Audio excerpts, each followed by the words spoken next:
platform where we speak truth to power. I might be slightly. Give me a few minutes. I'm just going to get everything up, ready and running as best as I can. But this is really important, and I didn't want to hold fire. This is a very important message. Give me 1 second. In fact, just give me 1 second. I just realized I've just done the very thing I was trying not to do. But just give me a second. Okay, give me 1 second, please. Yeah, here we are. Give me 1 sec. 1 second. 1 sec. Yep.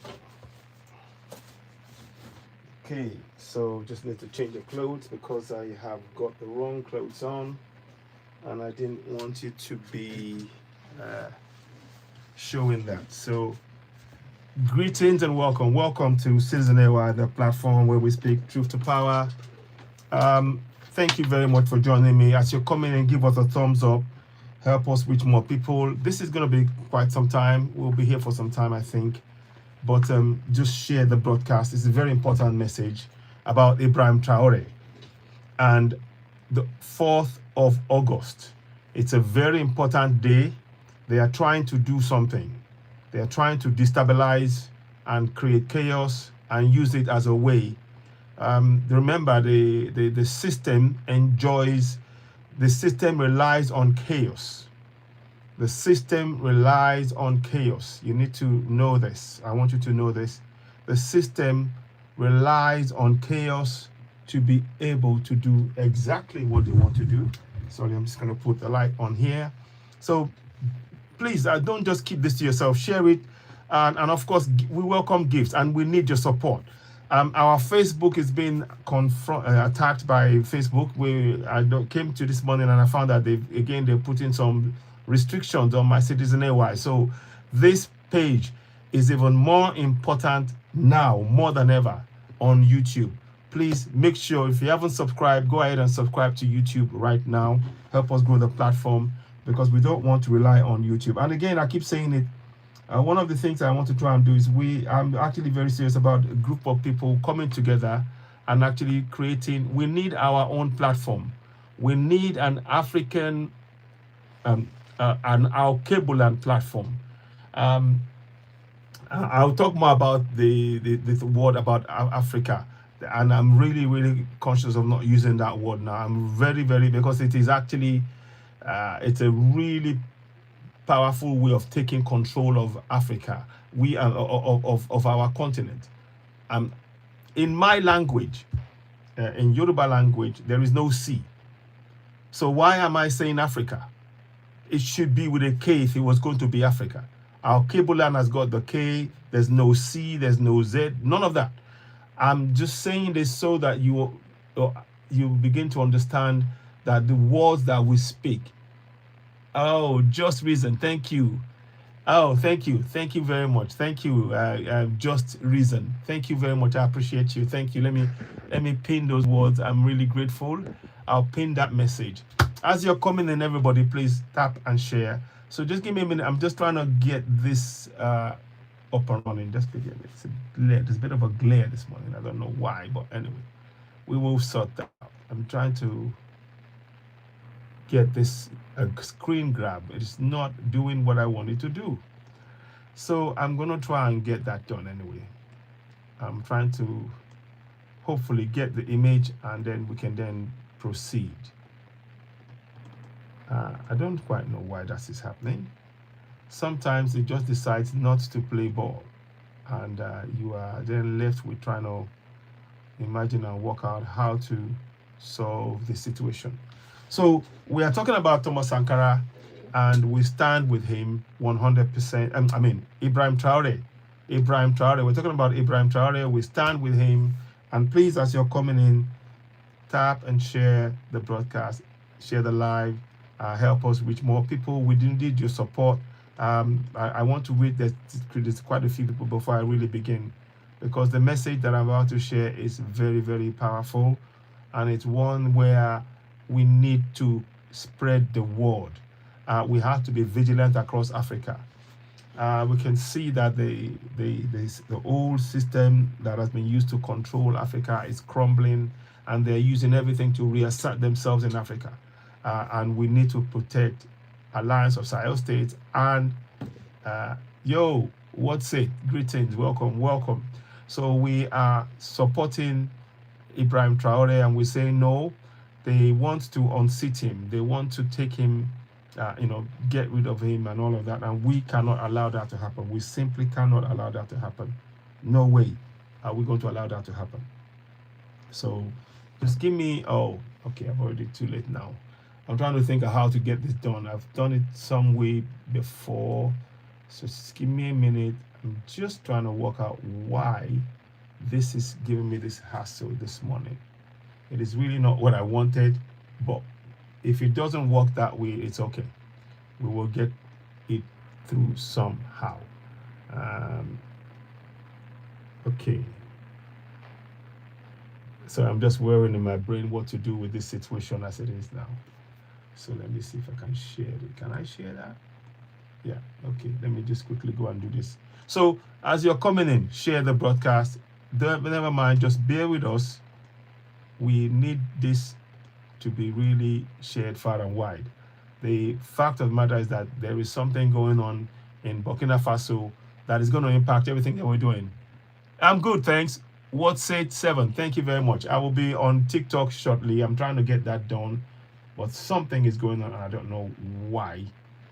But okay, we're gonna go on it. I'm just gonna go live right now, and I'll see if I can put a picture later on. If I can, I can. If I can't, I can't. I can't wait any more longer because I don't want this. This is something of immense importance. So we're just gonna just put in the words. I will say here, we must protect Ibrahim Traore at all costs. So we say no.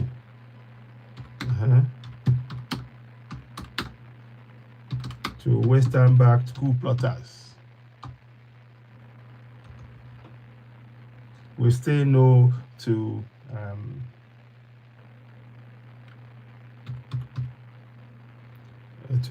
we say no to the West. Yeah, let's say that is.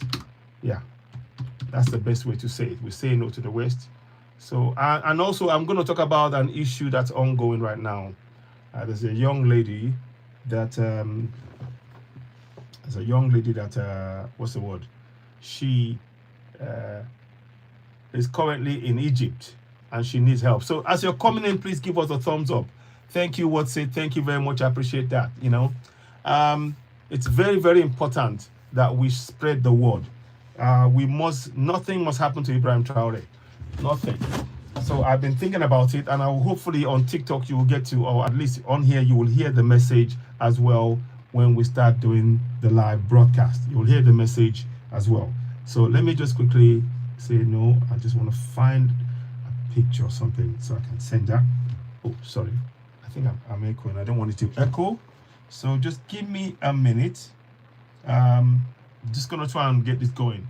It's very important. There are so many things that have been happening. Remember, Mali as well. They're doing the same thing in Mali. Oh, bro, I'm going to Egypt soon. What's it? Yeah, okay, do go. If you want to go, go. But be careful, because as I speak to you, when you're an African, you are if you're from Africa, they will trick you and say, oh, there's a job for you in Africa. And then they will take your passport from you. And then you then end up working as a house help, or was still sleeping in the same room with the dogs or whatever, but if you have a UK passport or US passport, you are usually okay. But it is the fact of the matter is that they're not okay. Hello, thank you, good rage. Thank you very much. Thank you. Please, as you're coming in, give us a thumbs up. Help us reach more people. I really do appreciate you joining us. So let me just I'm trying to get an information here, and it's really important, and I hope this comes through. Because I really don't want to miss this. I need this to be something that we can be able to use and get the message out. But I'm hoping that this, why is it not doing this? But anyway, so we say no to the West. I'll put that picture up for now. I'll go with that because I need to talk about it. So let's just go live as I speak. I don't want to leave it anymore. Okay, 1 second. Whoops, I think I've done something a bit too quick. Just bear with me. I hope it lets me in. I just realized as I'm doing this, I'm in my rush to get going. I forgot a particularly key thing to do that I needed to do. So I may have to just come off TikTok briefly and come back. I am so enraged about what I'm seeing, and that's why I'm really, you can see me really talking about, oh, I'm good. Very good. We're good. We're good. So let's just go back in there. Good. We're going to just put that on the front. Greetings and welcome. Welcome to Citizen AY, the platform where we speak truth to power. Greetings to you all. As you are getting this broadcast, please share. Help us with more people. Yeah, thanks for the thumbs up as you're going into my YouTube channel. I'm really grateful for your support. Please share the broadcast, share the live. Let us reach as many people as possible. This is a very important time. We are very, very at a, you know, when they said we're in the age of Aquarius, deaf Aquarius, this is very, very correct. There is a lot of change going on. There's a lot of things. Hi there, hi Patia. Those of you watching, if you can hear me, I'm sure you can. So we are going to talk about something. I'm going to put the picture up in a minute so that you can see what we mean. I'm just going to quickly go here. Right. Okay. So there's a plan. There's a plan for a coup of some kind. We don't know when. We don't know what. We just know that there's something that is being planned. And we don't want that to happen. We don't want that to happen. So we're bringing it to your attention as best as we can. I'll make it smaller here. So anyway, you can see on the side there, I hope you can see that there is a plan. So Coup Plotters, Western backed, want to take over on the 4th of August, marking the Thomas Sankara Revolution. They want to take over. As you're coming in, please tap on the screen and share. You are listening to Citizen AY, the platform where we speak truth to power. Please do me a favor. As you're watching me, do me a favor. Go ahead and subscribe. If you haven't subscribed to Citizen AY on YouTube right now, go ahead, you know.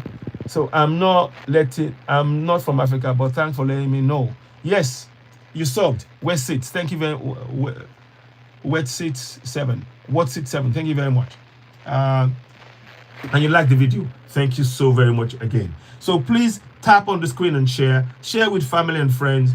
We really want as many Africans to join. And please help us with this platform. This is really, really important. I'm actually pleading with you to subscribe to this platform.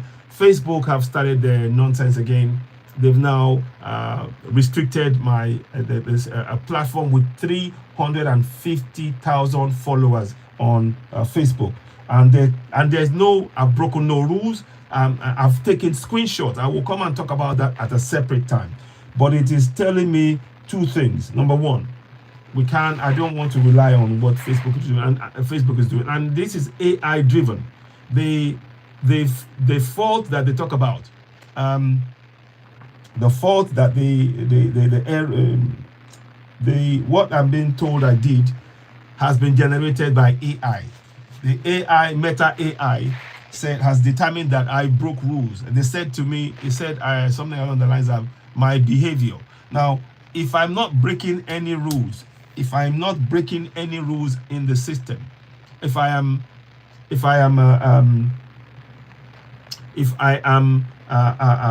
trying to, what's the word? If I'm following the rules of the organization, that's Facebook, and they said they've checked all of the pages I'm on Facebook. There's no fault anywhere, and all they now can come up with, oh, we can't see anything wrong with your platform, but there is a behavior. Can you quantify that for us? This is why I'm saying it is very important. If you're watching me on TikTok and you're watching me on YouTube, subscribe to Citizen AY on YouTube. Help us with more people. We really do need your support. It is of immense importance. We're about 6,700 followers on YouTube. We need that number to be 10,000, 20,000 and more.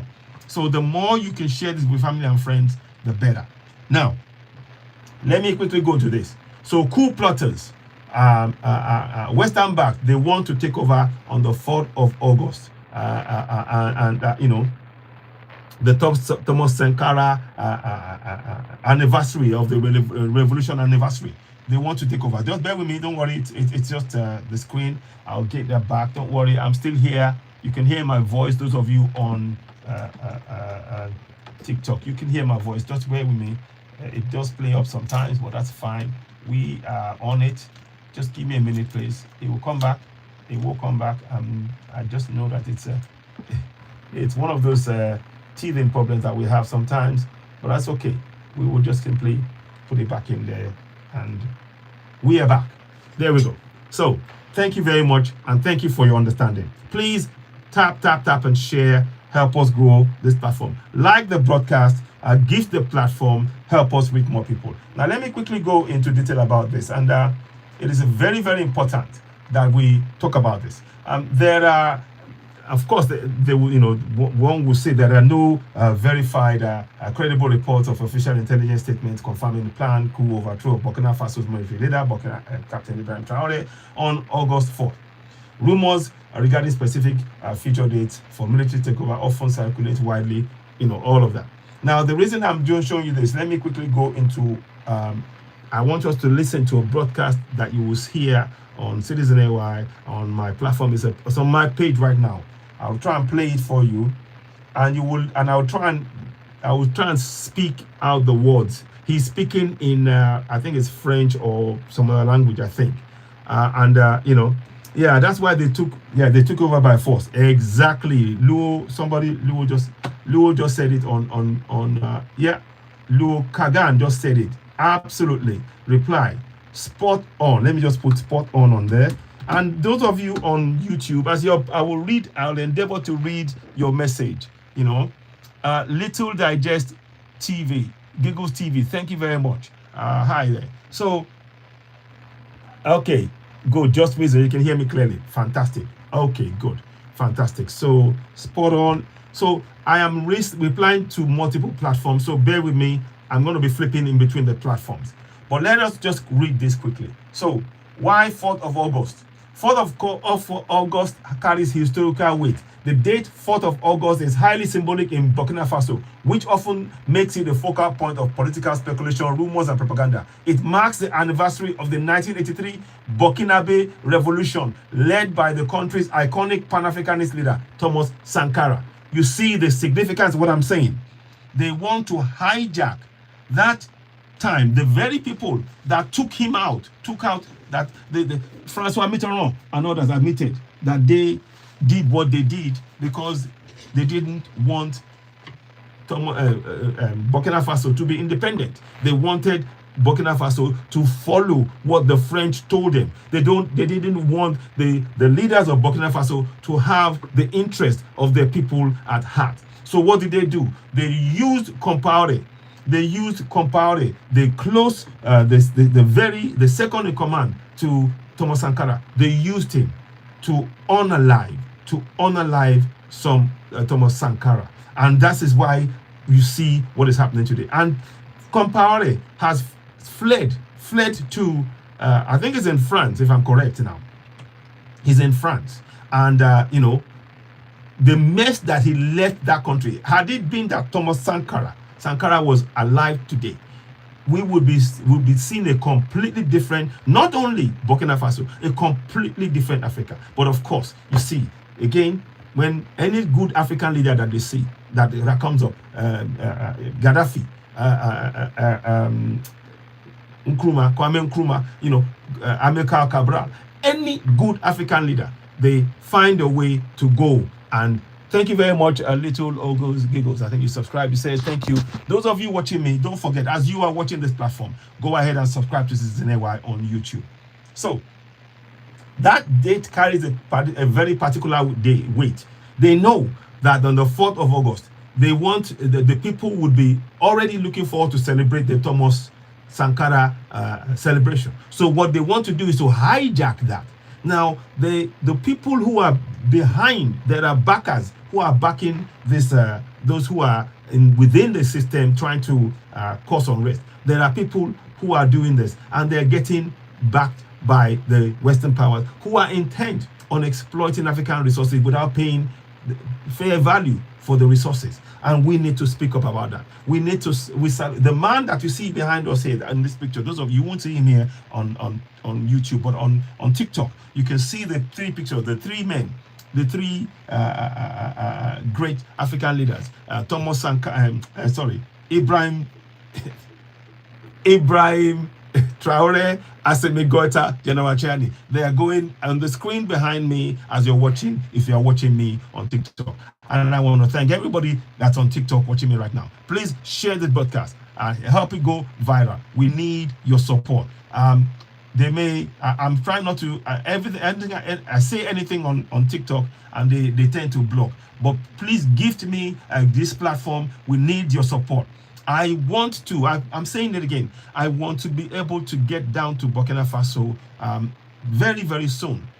Even as early as next month, if possible, even if it's for a few days, just to pop there. But to be able to do that, I need to have the support in terms of my platforms. When the platforms, on YouTube particularly, if we can grow that platform from 6,000 to over 10,000, if we can go from 10,000, from 6,000 followers right now to over 10,000 to 11,000 followers, then believe you me, trust me, that would really be a big help. That is the best way. What is the best way you can help Citizen AY right now? The best way you can help Citizen AY is one thing you need to do right now. Go ahead to my YouTube channel and subscribe. Just type hashtag CITIZEN capital A capital Y and click on it and subscribe to me on YouTube. That is the best way you can help me. Sorry about the pictures. I'll be bringing it back. I don't know what is going on with this of late, but it doesn't matter. We got it. We got it anyway. I will sort it out. I don't quite know why it's doing that now, but don't worry. We are going to fix it. So you can still hear my voice. So don't go, please. It's just one of those things that's been done. So we need to make sure.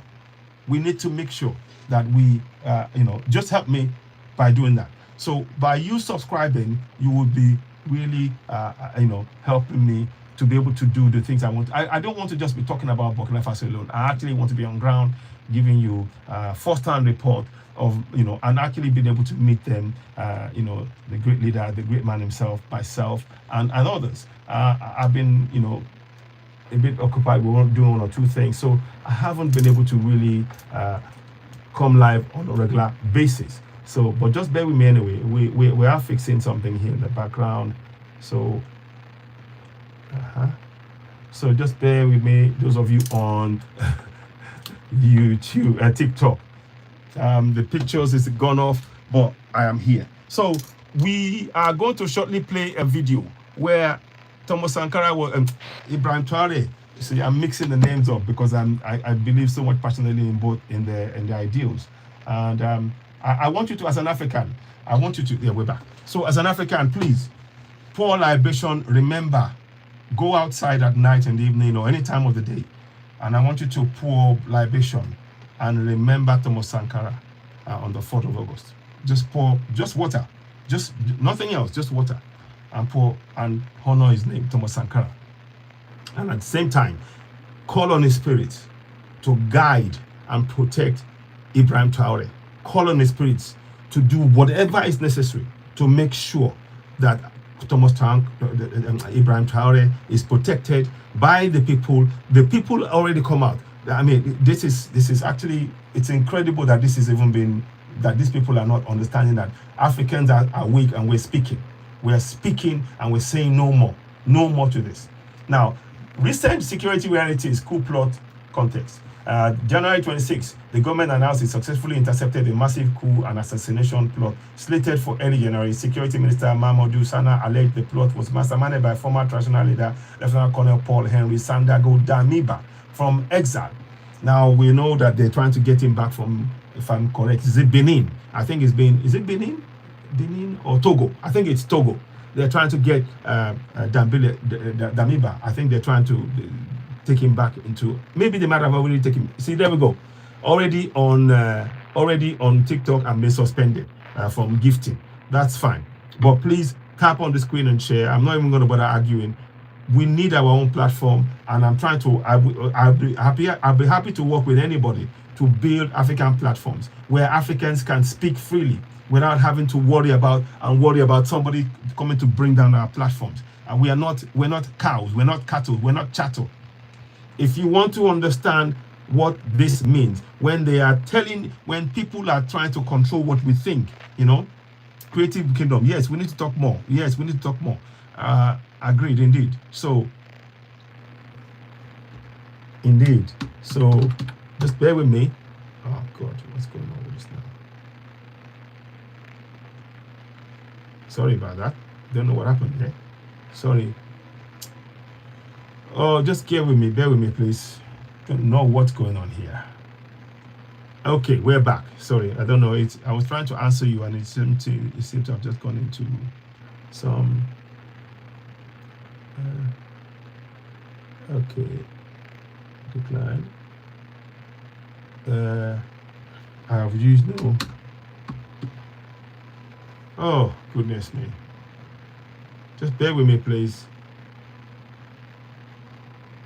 Why am I not able to do anything else? I broke no rules. They're asking me to say something now, and I cannot. I broke no rules. Sorry. I broke no rules. I am following community standard. Yeah. Sorry. This is what they're doing. They're trying to break the concentration and the focus, but don't worry, we're on it. I'm following community standards. Okay. So I'm gonna put that there. So hopefully it will be back. Okay. So we're gonna come back here. Okay. So yeah, I'm following community standards. So you can see that they're trying to really break my concentration by doing everything to just stop us from actually having this discussion. But we're not gonna stop. So now carry on again. So they tried to do that with Damiba, and then the next minute, April 25th, authorities previously announced that they foiled a major destabilization attempt planned for mid-April 2025 by former military personnel alleged out of Côte d'Ivoire. Current precautionary measures has openly addressed noise and rumors concerning internal power struggles. In response to real perceived security threats, the junta has heavily fortified the capital, Ouagadougou, implementing strict checking points and traffic rerouting around the presidential palace to prevent unexpected disruptions. So you can see that there is something going on. All of this is being done and being led by Sibrel Abaleke. Thank you very much, Abaleke. I hope I'm saying it right.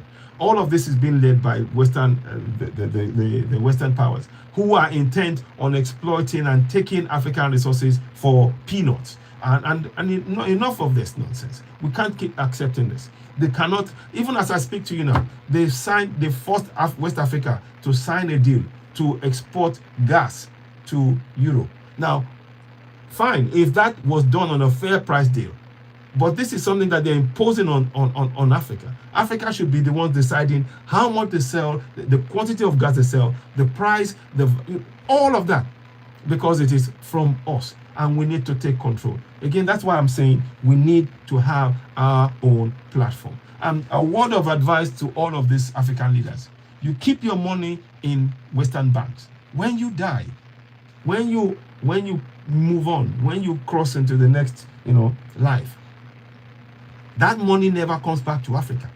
That money, correct me if I'm wrong. Please, anybody doubt me, you can correct me if I'm wrong. Let me just say this. So, this is what we need to stop. Dangote said it. Dangote said it about a week ago. He said many African leaders, often they go and make all of this. They go to Europe. They bank. They buy properties. They buy everything. And when they pass on, those properties, those things, they never come back to benefit their people. Now, what kind of a leadership is that when the things that you have are not benefiting your people? What kind of, where is the thinking? Where is the logic behind that?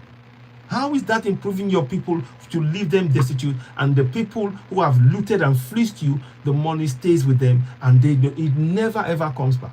So we need to start thinking long term about what is happening in Africa. And that's why we salute this great men you see behind me here. Those of you on TikTok, I salute Ibrahim Traore, I salute Assimi Goïta, I salute General Chiani. They are working solely to benefit Africans, and we must support them. We must call out if we see any threat against them.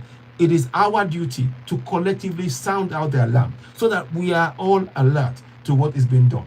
Now let me see if I can get you a picture of I'm not going to get this picture out, so I'll come back to that one. Let me see if I can get you the video of I don't want this one yet. So let me just check this. Where is it? There's a video which I want you to see, and we can watch it together. It's on my platform right now, Citizen AY, the platform where we speak truth about. Please go ahead and subscribe to us. Hit the notification button. We really do need your support. We have to grow that platform. We cannot rely on what TikTok or Facebook are doing. They are interfering with our broadcast on a regular basis, and it's really time for us to begin to actually make sure that we get up and begin to take control of what goes on, what happens to us as a people. We've been conditioned to accept the religions of those who are not for us and who are oppressing us. And we need to wake up from that mindset. We must break free from it. And it requires consistent effort, raising awareness. Every one of us has a role to play. No one person is the Sorry, let me just go back again.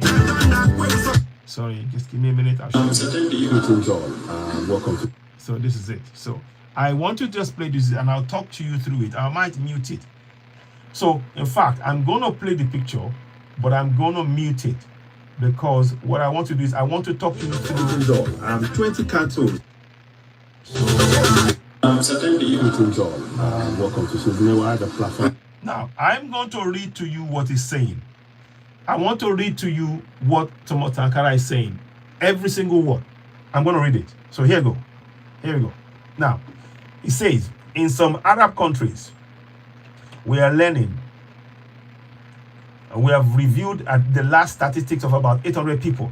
I looked at their profile. Listen, no one knows what they do. Okay? The ambassadors don't know anything. Okay? And you know what they learn? Listen. Islamic laws and Islamic jurisprudence. Listen. Now, they don't know anything. And let me go back again. They don't know. Let me just go back again. I want to just read that to you. Because they don't know anything about Islamic law. Let me see. I just want to say that again. So, because you can see it on the screen, and it's on my platform, but I'm going to just show you. Now, I want to just say it again. So now, no one knows what they do. Okay? The ambassadors don't know anything, okay? And you know what they learn, okay?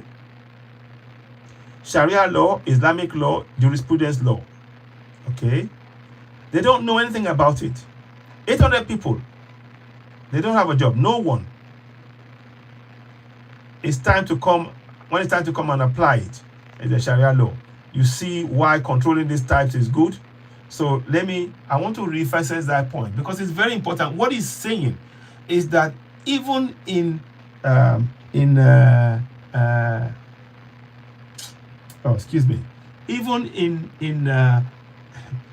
Saudi Arabia, the birthplace of Quran or Allah or Islam, the people don't follow it. And yet, those imams or whatever will be imposing that on our people. So let me go here. So yeah, so we were going ahead. They don't know anything about Islam. I'm just gonna say that again.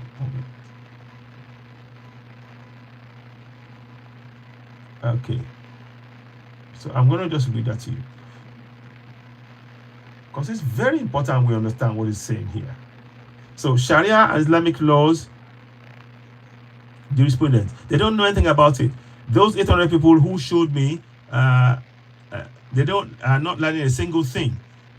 Is it to come here and to start controlling? And you see, this is important. Why we controlling these types is good.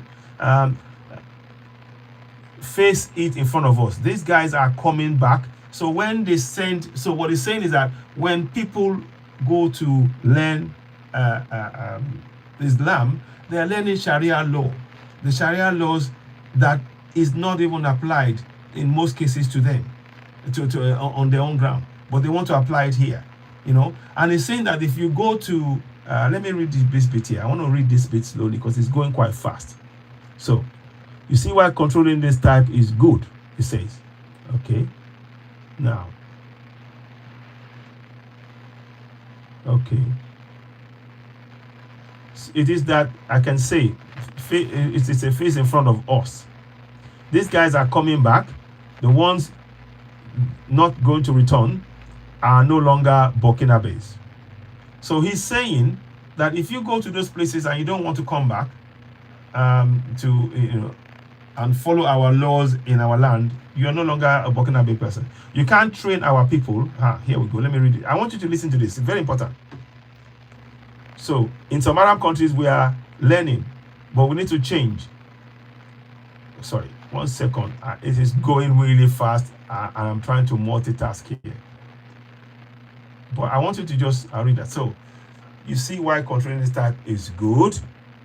It is so that I can see the face in front of us. These guys are coming back.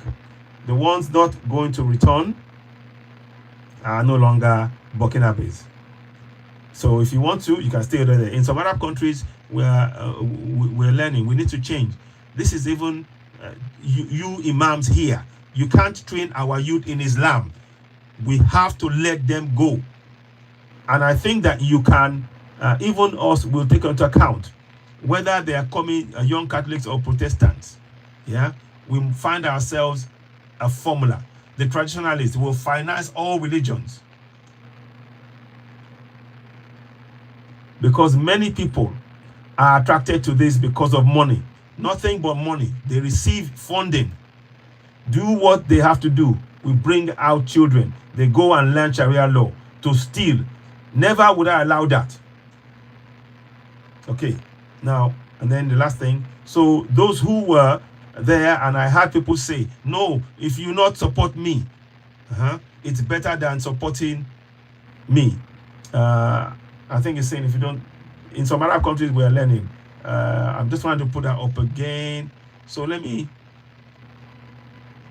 So basically, what he's saying is that, and this is interesting. He's a man. He's a Muslim himself, as you all know. He's a Muslim. Okay, so they blocked me up now, so I can see that my followership has gone right down. Okay, it's 0 now. I can see that. Okay, but please continue to tap and share. Chika Kati, thank you. Let me bring you up on board. Let me bring you back. We haven't spoken. I keep meaning to be in touch with you, and we have to do a joint program actually about this. We have to do a joint program. Hi, Chika. How are you doing? Fine, thank you. Good. This is my other account. Oh, okay. Have they blocked this is my, what do they call it, side account? I see. Have they blocked the other one then?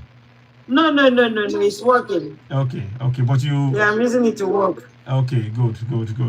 How are you doing? I'm okay, thank you. We were just talking about they're trying to overthrow Ibrahim Traore. They're planning for. When did they try this one again? They're trying to try it. They're planning for the 4th of August, from what we understand. He rebelled. He spoke against Sharia law, and he said that he doesn't want Sharia law in his own land. That Islam should be in Saudi Arabia, but he doesn't want it on his in his country because the imams are using the Sharia law in a way which is harmful to the people, and we must be allowed. He said everybody must be allowed to practice their religion, and they mustn't impose Sharia law on everybody in Burkina Faso. So since then, they've been rumors and things. They've had to chase up. Let's wait now. If they succeed, we clap for them. we clap. every day they used to attempt him every day. So Yes. let's wait. Let's wait. And you don't see who want take overthrow, give dates. Yes. Yes. You see, Go ahead. AY, Yes. Sharia law is not a bad thing. No. It's just that the type they are practicing in Africa is different. Exactly. It's not the same thing that they are doing abroad, like Christianity. Look at Christianity outside Africa, and look at Christianity inside Africa. Yeah, exactly. So I don't think Sharia law is not a bad thing. No, it isn't. Look, you see, when you go to Qatar, Dubai, Arab world, Saudi Arabia, if you lose your phone, the next day you get it back. Yeah. But it's not like that in Africa. No. So what the type they are teaching Africa is different. Even me too. I'm a refer to Islam. Yes. But it's different. I'm confused. Yeah. I mean, what he said is that these religions, the way they teach it in Africa is designed to actually make sure Africa never works. It is a tool of oppression. And unless we take control of it ourselves and start, and he said that anybody who wants to go and learn anything, they don't have to go to Mecca. Or if you want to, if you want to be a Catholic or Christian, you don't have to go to Rome. We can build and devise these things and the buildings and the institutions right there in Africa, and use the version that suits us, rather than imposing something that somebody told us. Because these people they come back and they learn, they are indoctrinated in some things that are crazy, in some kind of messed up Arabic, nonsense. And then, so that's got to stop. And that is why now they're trying to stop him. And of course, the colonials. Don't worry about that. Let them do now. The man himself knows he's a small person now. Yes. There are people also around him. It's true. His citizens are sleeping outside and around about. Yes, exactly. You're right. Yeah, I'm not worried about all this. Even if they take him out today, he has made a point. Yes. He has made a point. Yes, exactly. You see, when I look at all these two religions outside Africa, I'm wondering. It's different. I think they designed Africa to fail. Yeah, indeed. Indeed. You hit the fact they are giving us, it's so gruesome. You're right. You hit the nail on the head. Make I come down. Okay. I don't think they are censoring you. Now, so then they do every platform. Well, every time I speak now. When you see people dropping, even on my platform, people drop. Wow.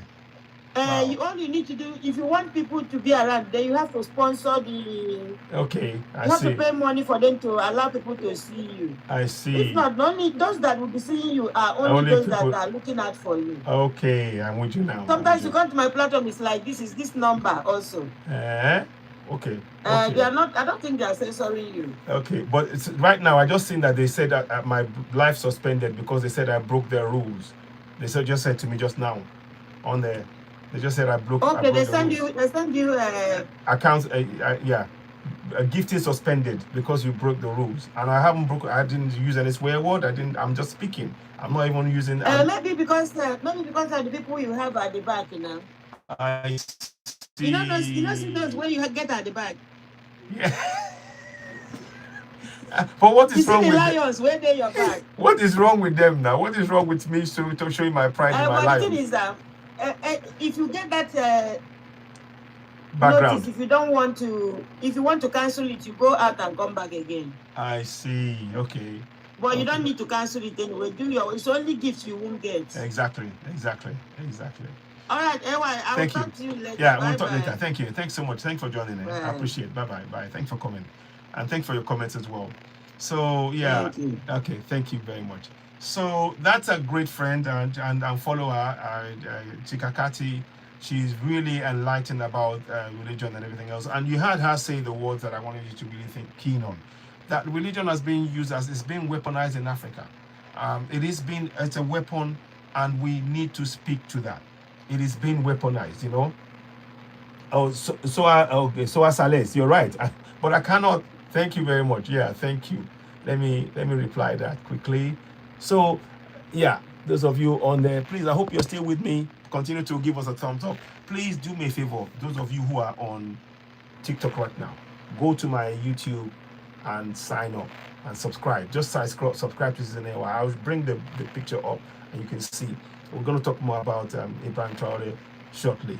So let me quickly thank you. So yeah, thanks. So what you just had him say there, I'm going to try and let me do it screen by screen. So I'm going to try and really follow because I don't want you to speak. So it says here, in some Arab countries, we are learning something. Okay. Okay. We have reviewed the latest statistics about 800 people. Okay. Now, I looked at their profile. No one knows what they do. Okay. So the next thing, the ambassadors don't know anything. I'll come to you, Linda, and you know what they learn. Okay. Sharia, Islamic laws, and Islamic jurisprudence. Okay, so now they don't know anything. Those 800 people who I showed you, they don't have a job. Is it to come and apply for Sharia here?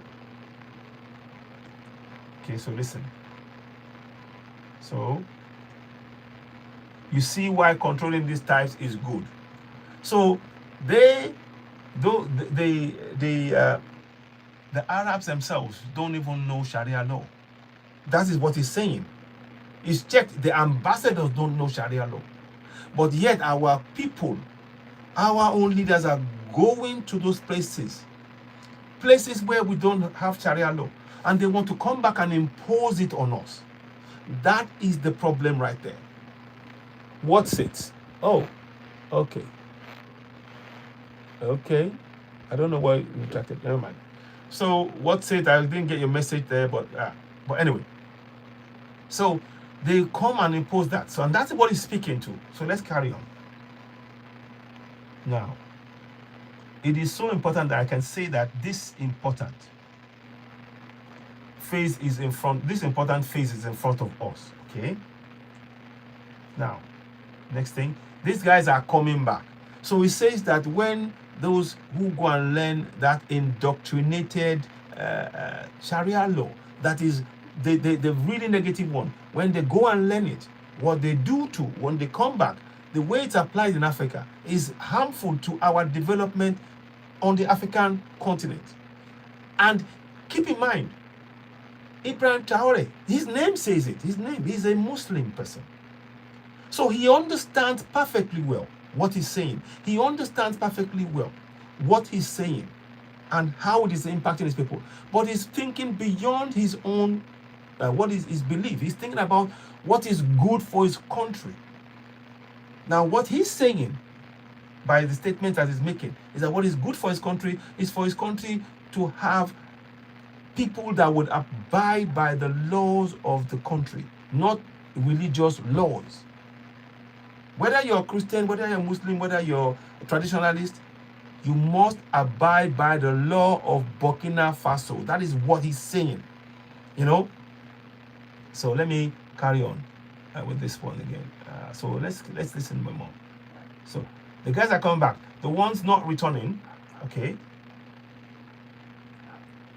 are no longer Burkina based. So he says when they go there now, because he knows that it is destroying the brain of those who practice that Sharia law.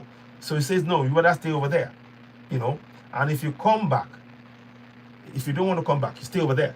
And if you come back, you need to comply with our laws. Now let's carry on. Okay, so, but we need to change. In some Arab countries, we are learning something. Okay, so that is even you imams here. See, he's now talking about imams in Burkina Faso. He's talking, you know. Yeah, he's talking about Rasnana. Greetings, welcome, bro. Welcome. Thank you. Good afternoon. So let me quickly just run through it and I'll come back. I'll bring in Linda first as well, quickly. But it's nice to hear from you. 1 second. Cheers, bro. So now, let's get, so now it says here, you can't train our youth in Islam. You see that? So the imams who are being indoctrinated in the worst type of Islam are training the youth in Africa. That is harmful. We are suffering the effects of that in Nigeria right now. In Nigeria, this religion has twisted the minds of people who are now carrying pew-pews around and harming their fellow Alkebulites. They're literally harming them because of the brainwashing of that religion. And that is the problem. And kudos, I salute this guy. We need to be supporting him. He's a Muslim. We need to understand, this guy is a Muslim. He's a Muslim guy. So he knows his religion. And he stopped and he thought, no, this cannot be allowed to stand in my land. It cannot be allowed to stand in my land because this is doing us harm. It's sin. Nigeria is a perfect example. As I speak to you in Nigeria right now, these people have been brainwashed by the imams, so much so that they carry weapons and they unalive their fellow people in the countries in nations that they are. And then they say, Allahu Akbar as they're doing it. That's madness. What is this? And those in leadership don't have the brain to reject this outright. Of course, salute to him. He's rejecting this, and they are afraid. We support him, and that's why I'm coming out. Whatever it takes, we must support this guy, and I'm calling on you guys. I need your support. Please go to my platform, Citizen AY, the platform where we speak truth power on YouTube, and subscribe. And please, we need to have this real conversation about having platforms, where our own platforms, our Alkebulan platform. We'll call it Alkebulan. I will call it Alkebulan. Once I get to the place where I'm able to set this up, I'm going to set it up myself. A platform where every African will be free to speak their mind about what is going on in their continent and how they want the change they wish to see, without being flagged, without being psychologically oppressed. Enough of this nonsense. So anyway, let's quickly read on a bit more. So follow on. So now it says here, you can't train our youth. We have to let them go. You can't come back and train our youth. We have to let them go. Now it says, it is not safe. And I think that you can. Here we go. Even us will have to take into account this funding. You see? Whether they are young Catholics or Protestants, okay? We ourselves find a formula. The traditionalists, okay, will finance all religions. See that? Because many people are attracted to this because of money.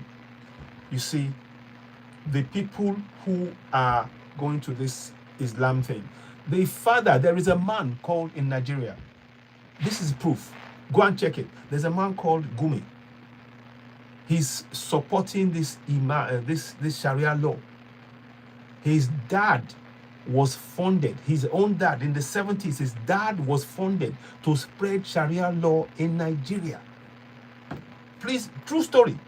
Go and research it. Don't take my word for it. Go and research it. His dad was funded by Saudi Arabia to spread this Sharia law, this Wahhabism. Wahhabism is, the severing of parts. That's what we are facing. And we haven't got, this religion is being used to divide us. And that is what I salute this guy. Keep remembering this. Ibrahim Traore is a Muslim man. And he's saying this. He's saying this pointedly, that this religion is being used to cause division in Africa. As a leader, we have to support this guy. We have to support him. Let's carry on. Now, nothing but money. So, this ties into what I said. Gumi's father was funded to spread this Wahhabism. And they even gave him to set up universities and things whereby they will be preaching this Wahhabism, this perverse religion in many African countries. And doing us untold harm. Untold harm. Yeah, let me just, Soales, yes. So let me, Soales sales. Correct. So let me just answer you there. Okay. So now let's read on again. So it is, this is what we need to say. So people think that they're doing religion for the sake of religion. They're doing it because they're getting funding. It is not about their beliefs. It's about the funding that they're getting. I hope many of us, they keep that hidden from us. Oh, God is this and they've exactly. They give them curriculum to follow. So I need to bring you on because you know one or thing, a thing or two about this, and I'll bring you in. But let me quickly, when I finish, but you'll have to, there's a queue, so just bear with me. Now, let me go ahead. So now, do what they have to do. So it means that you see, when whoever gives you the funding, they are controlling your actions. They are controlling your actions. That's how the system works.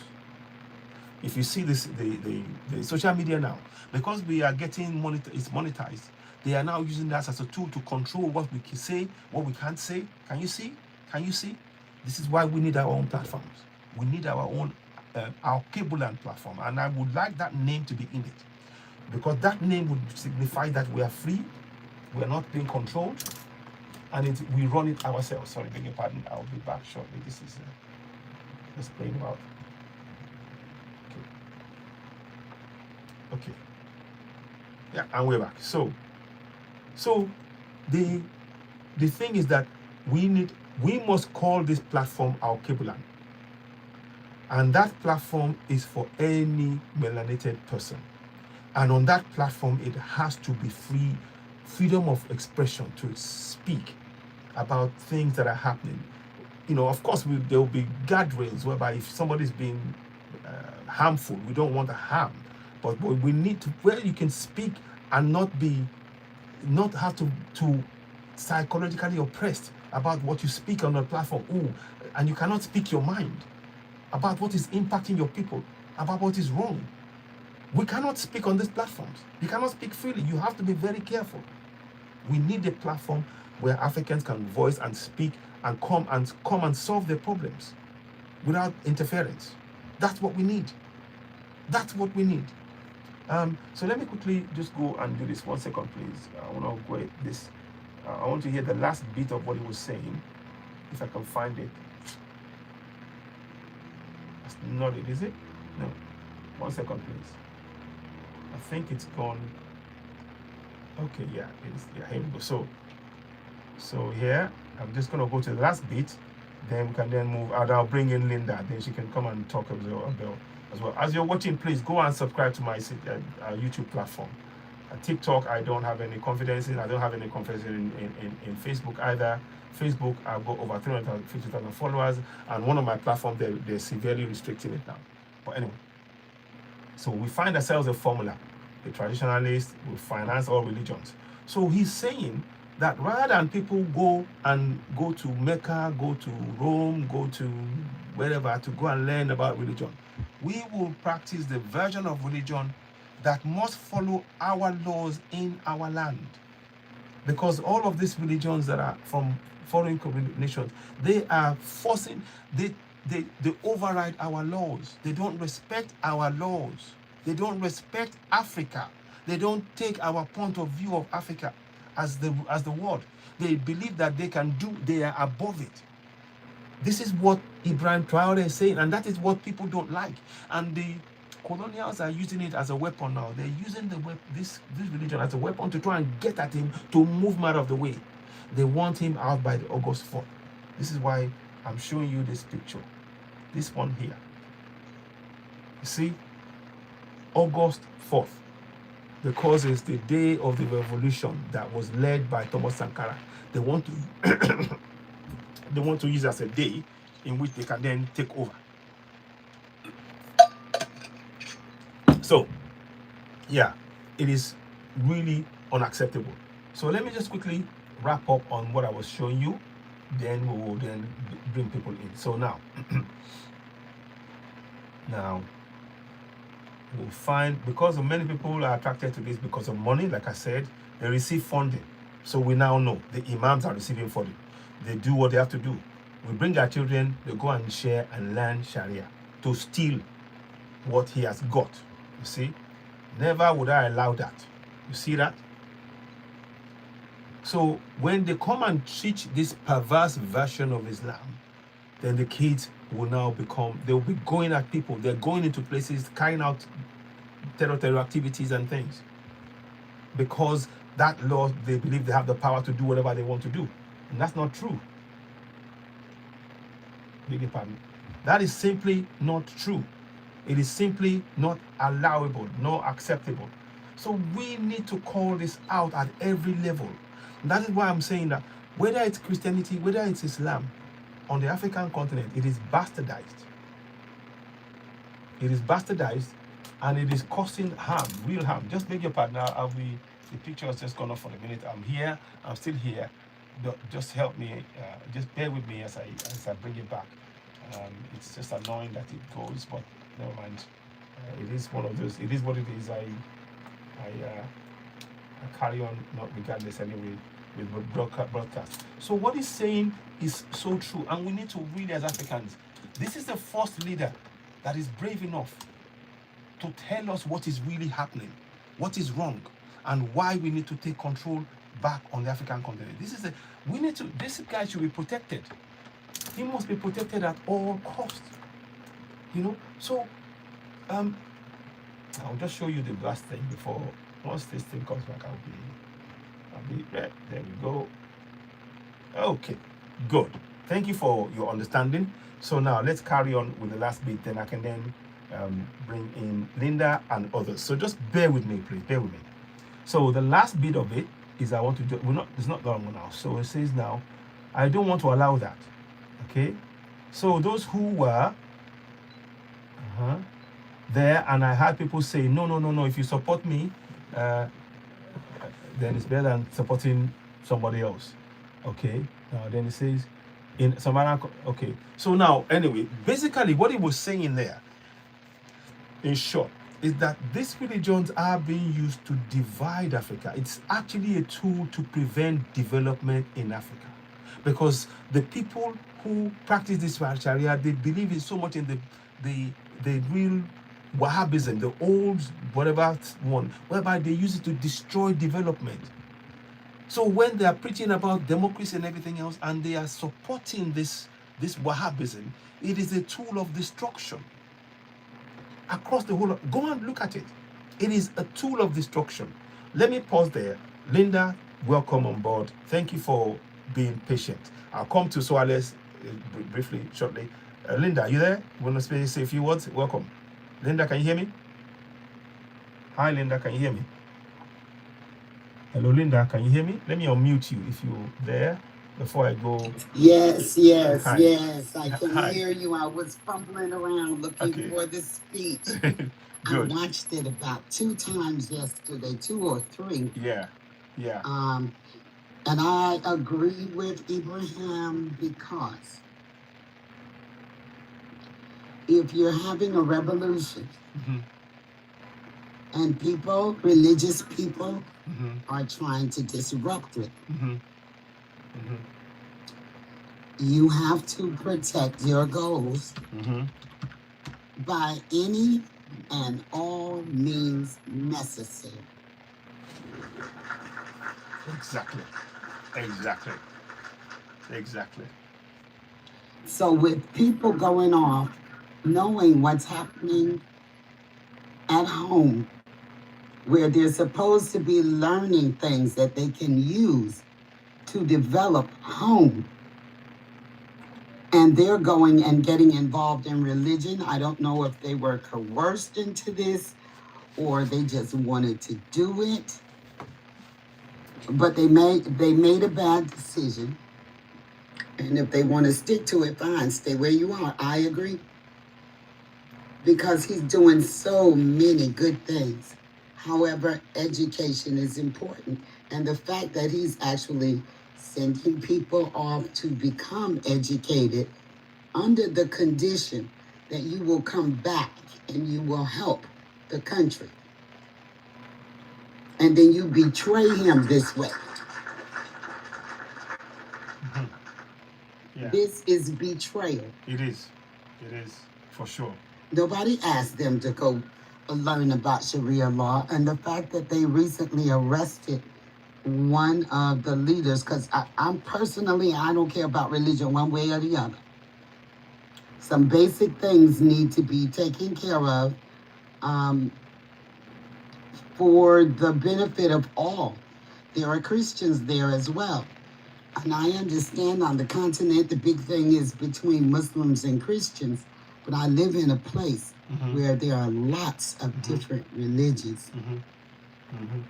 I don't care about anybody practicing whatever they want to practice. As far as I'm concerned, I'm responsible for my soul. You're responsible for yours. It's pretty much the way we came in the world. I came in by myself. I'm probably going out by myself. And my soul, wherever it goes, is up to me. I don't have to push my religion on anybody, and I would never, ever lay down and dream about trying to force my beliefs on somebody else. Exactly. This is an individual thing. I don't know why we can't just let people be with that. Yeah. But for the longest, I didn't even know that Captain Ibrahim was a Muslim. And then when I found out, I did not care. I still love the Sahel states. Long live the Sahel states. I love these guys and what they're doing. Yes. Yes.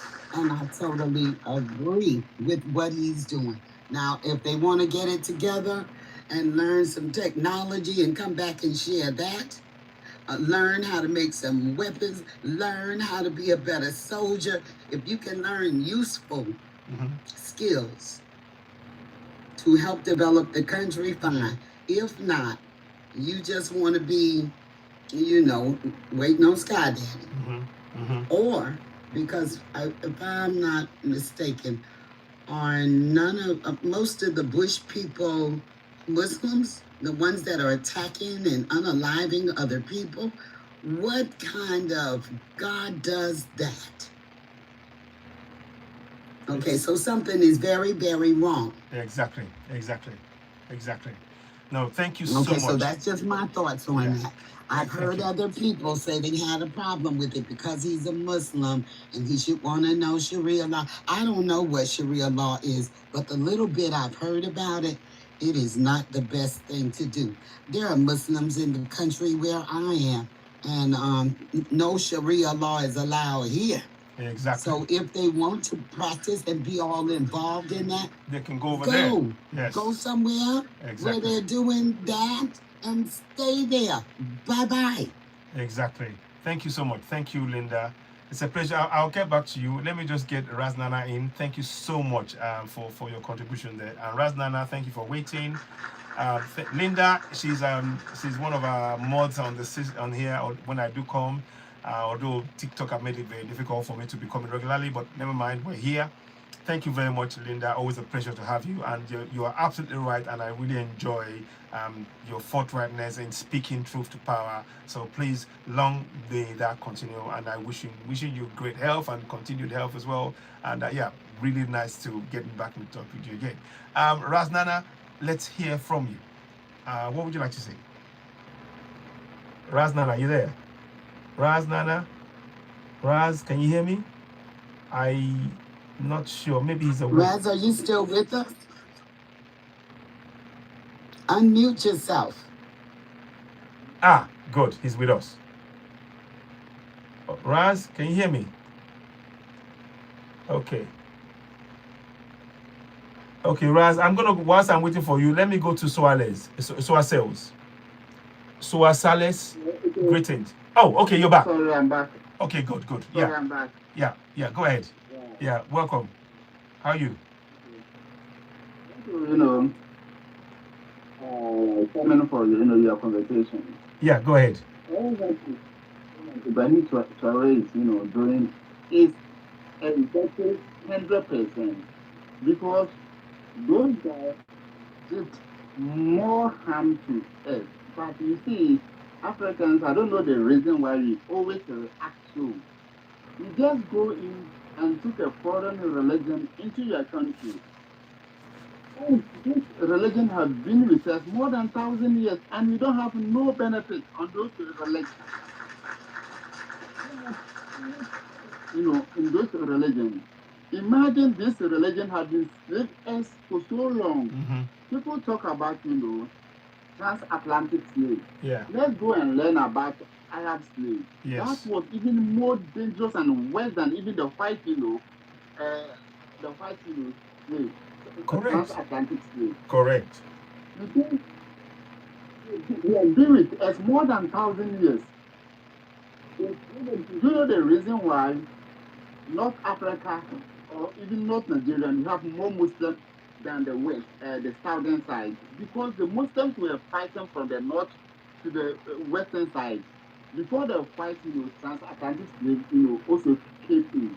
That's why we have Muslim Christians in the coastal line than yes. the Muslims. Exactly. Religion is not there to help us. It's there to, for some missions.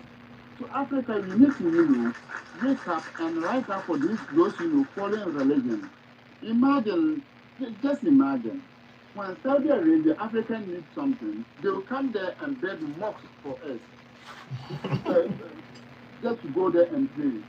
But they will go to America, they will come to Europe and give them money to invest. It's crazy. Invest. And Africa, we are dying, of disease. We are dying of hunger. But they will not come there to help us, in medical field, in our education. Before they will give us education, they want us to learn their language. And their language is not taking us to anywhere.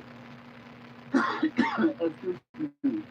Yeah. You see, 2015 or 2010, BBC made a research in Senegal. Mm-hmm. Thousands of students will graduate in Arabic, Arabic school. But with Arabic, diploma, you cannot be a police or doctor or maybe medical doctor or engineer. They will just come out with the degree or certificate and just walk on the street, begging on the street. So the journalists asked them, then why don't you learn French to, have proper work, to get a skills and for your family? They said, yeah, that is the religion we are born into. So if you learn Arabic in the future, if you die, God will ask you everything in Arabic. Wow. Then I said, no, Africa, you have a long way to go. We have a long way to go. Yes. So my brother, this is the right time for Africa to rise up, and we need to preach that to our brothers that Islamic is not there to help us. It's there to, destroy us. It's there to hate one another. Yes. Imagine, and this thing is sponsored by those Arabic people. Yeah. To destroy Africa, Mm-hmm. To punish Africa's image. Yeah. Like country like Nigeria. Nigeria has everything. Yeah. For Nigeria to success. But because of, this terrorism, all kinds of, things, that's why Nigeria is going back. Mm-hmm. So I know some of our brothers will understand and they will support Ibrahim Traore and support Africa. Thank you. So thank you very much. Thank you. Thank you very much. Thank you, Vrasnara. Thank you for your comments. I really enjoyed it. I wanted you to speak because you've been waiting, and I really wanted to get your feedback, and I'm so glad. You hit the nail on the head. We don't need religion in that manner. We need to protect our land force to build. Oh, he's off. Okay, go ahead, Linda. What happened? Are they dropping on their own? Sometimes they drop, and I'm trying to bring them back in, which is a shame. Okay, I hear an echo also. Okay, sorry, hold on. So, what the Arabs have done in the past, I don't know if the history is being taught in school, but when you let the colonizer build your school, dictate what you teach in school, and they're learning religion in school, it is bringing up a new generation of docile students. Mm-hmm. They are focused too much heavily on religion. When it's time to stand up and fight for your rights, fight for your country, fight for your community, they are talking about God will do it, or whatever deity their belief is in. Exactly. But I have not known anybody that died and came back and talked about how wonderful it was over there. Why would you want to see somebody else given a good life and you are willing to being able to help them do that while you have food insecurity? It's not making sense to me. And people that learn and increasingly learn all your life. I'm almost 100 years old and I'm still learning new information. So I think one of the things he did that was fantastic amongst the many things that he's doing is change that education system to something useful. You know, like letting the little children have little plants and learn about farming. They can feed themselves. That will never leave them. This thing about religion, technology is big these days. So I guess in the future, so he doesn't waste his time and money sending people abroad that are going to do this betrayal thing that these people have done, they need to have some more structure, rules, and regulations about if you go to another country, exactly what you're going to be studying. I also agree with him saying that religious leaders need to be trained as well, because anybody can, at this point, can claim to be a religious leader while recruiting people to go against the government. Yeah. And there's nothing good about that. No, absolutely. Nothing at all. Absolutely. I don't care what language they speak. As a matter of fact, I think it's a wonderful thing that people can speak multiple languages. It's just fantastic. It's an advantage, not a disadvantage. The language is not as important as the development of the country during a revolution. Exactly. And a revolution is happening right now in the Sahel. And the last thing they need is more religion. I'm glad he's saying people can be a Christian if they want to, a Muslim, a Buddhist, a Seventh-day Adventist, whatever they want to practice or believe in, that's fine. But they cannot stand in the way of progress, because a lot of progress is being made in the Sahel. Those machines and equipment that is used for the factories, somebody going to need to maintain them. They will not work always and forever. At some point, something is going to break. Somebody needs to know how to fix it. Can't just keep running out buying a new one because the last one broke. Maintenance. Exactly. And they didn't go to learn nothing useful. I'm just baffled about what they thought they were doing. I'm going to just give them the benefit of the doubt and say that when they got there, they were coerced into doing that. That's what I'm going to say. But I do know, since one of them has been captured, you know, one of those religious leaders that was part of the Bush people. That's an internal conflict they have to deal with and make some tough decisions. And again, long live the Sahel. I agree with what he's doing. Okay, we have a new guest here. New guest. You. Would you like to go ahead. Thank you very much. Share your thoughts and opinions. Thank you, Linda. I'm still here. I'm just trying to fix the camera, but anyway, you're right. Thank you so much for that. Kwame Aguyema, are you there? You want to speak? I'm here. Don't worry. I can barely hear you. Oh. Okay, can you hear me now? Can you hear me now? A little bit better. Can you hear me now? How It's about now? getting better. How about now? Can you hear me now? Yes, it sounds like you were far, far away. Sorry, yeah. Yeah, thank you very much for that. Thank you, guys.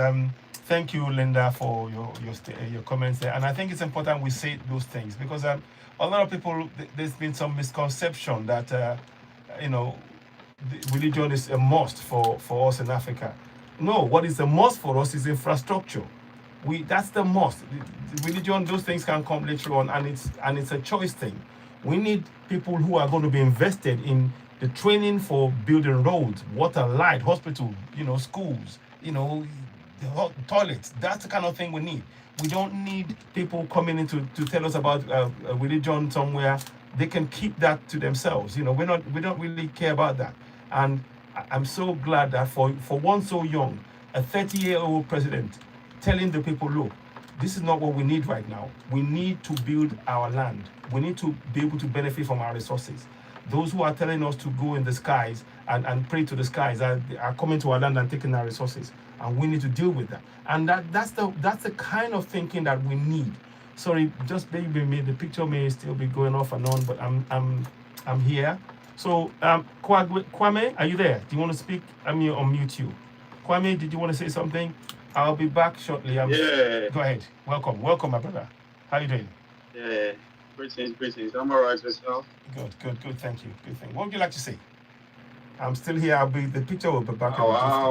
With this issue, I'm really happy. Seriously, I'm really happy with you guys because yeah, these religions have been around us for a while.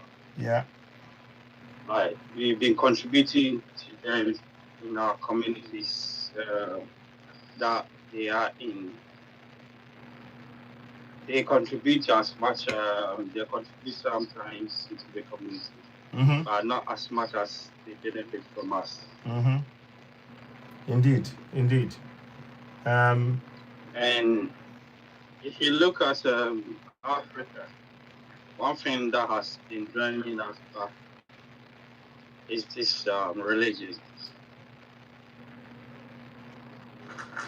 And no African ever knew about all these religions that are in Africa right now until it got introduced to us.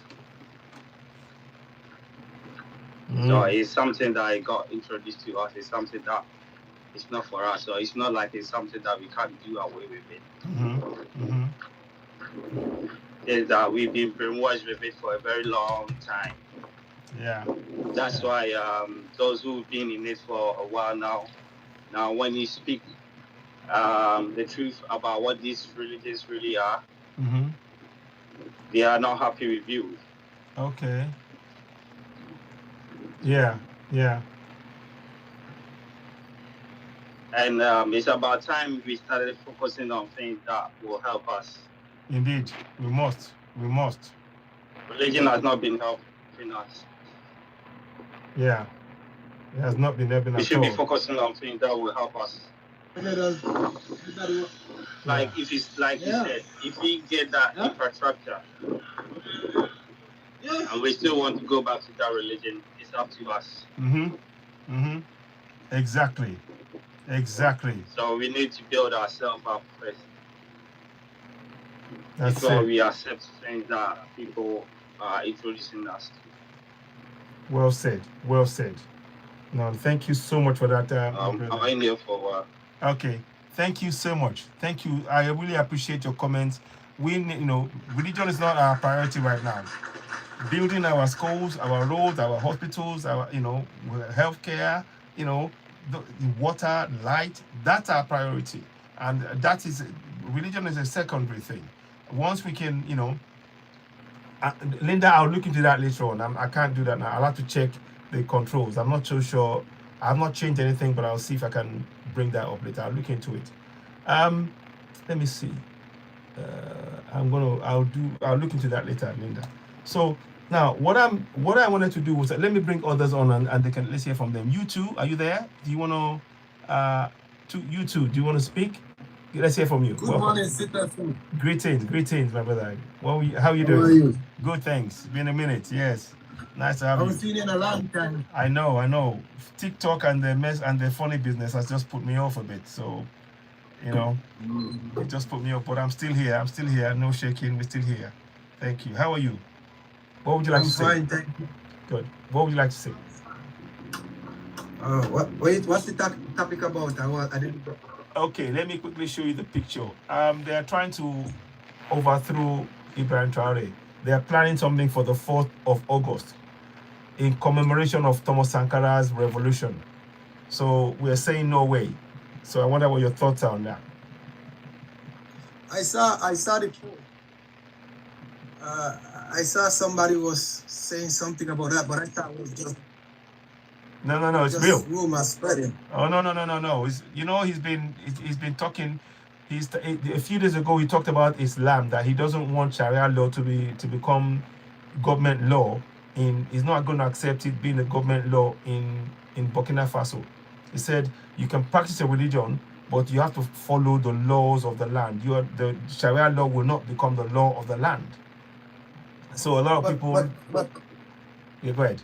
But citizen, the 99% of Arab people, they don't like black people. And a lot of Muslim, I know a lot of Muslims who don't like black people. I met some guys from Albania, and they tell me straight up they don't like black people and they are Muslim. The Arab slave trade, nobody talk about that. Yeah, the 7th century. Exactly, and them still doing it. Because a lot of Arab people think that black people are slaves. Exactly. This is facts. This is facts. We can't accept that. I met a lot of Go ahead. I'm at this football team. What is called what that played against oh my God. I can't remember it's an African country. Are you talking about Morocco? Morocco. And a lot of these guys that say that they're not black. Exactly. A lot of them are racist against black people. Very true. Correct. Yes. I watched the video with a guy and he's saying a lot of Morocco people don't support black Africans. Yeah, exactly. A lot of Muslim people don't like black people. This is facts. Yeah, indeed. They see black people as slaves. I'm not saying all of them, but 85% of Muslim people do not like black people. You're right. Host, you know there's a echo when you have your mic on. Okay. I don't understand why black people are so interested in being Muslim and Christian, when those are the two religions that enslave black people.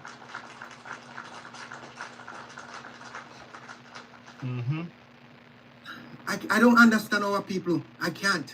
It's so hard. It's so difficult to understand our people. Like we don't have a brain. It's like the more we see the truth, it's like we ignore the truth and just pick up ignorance.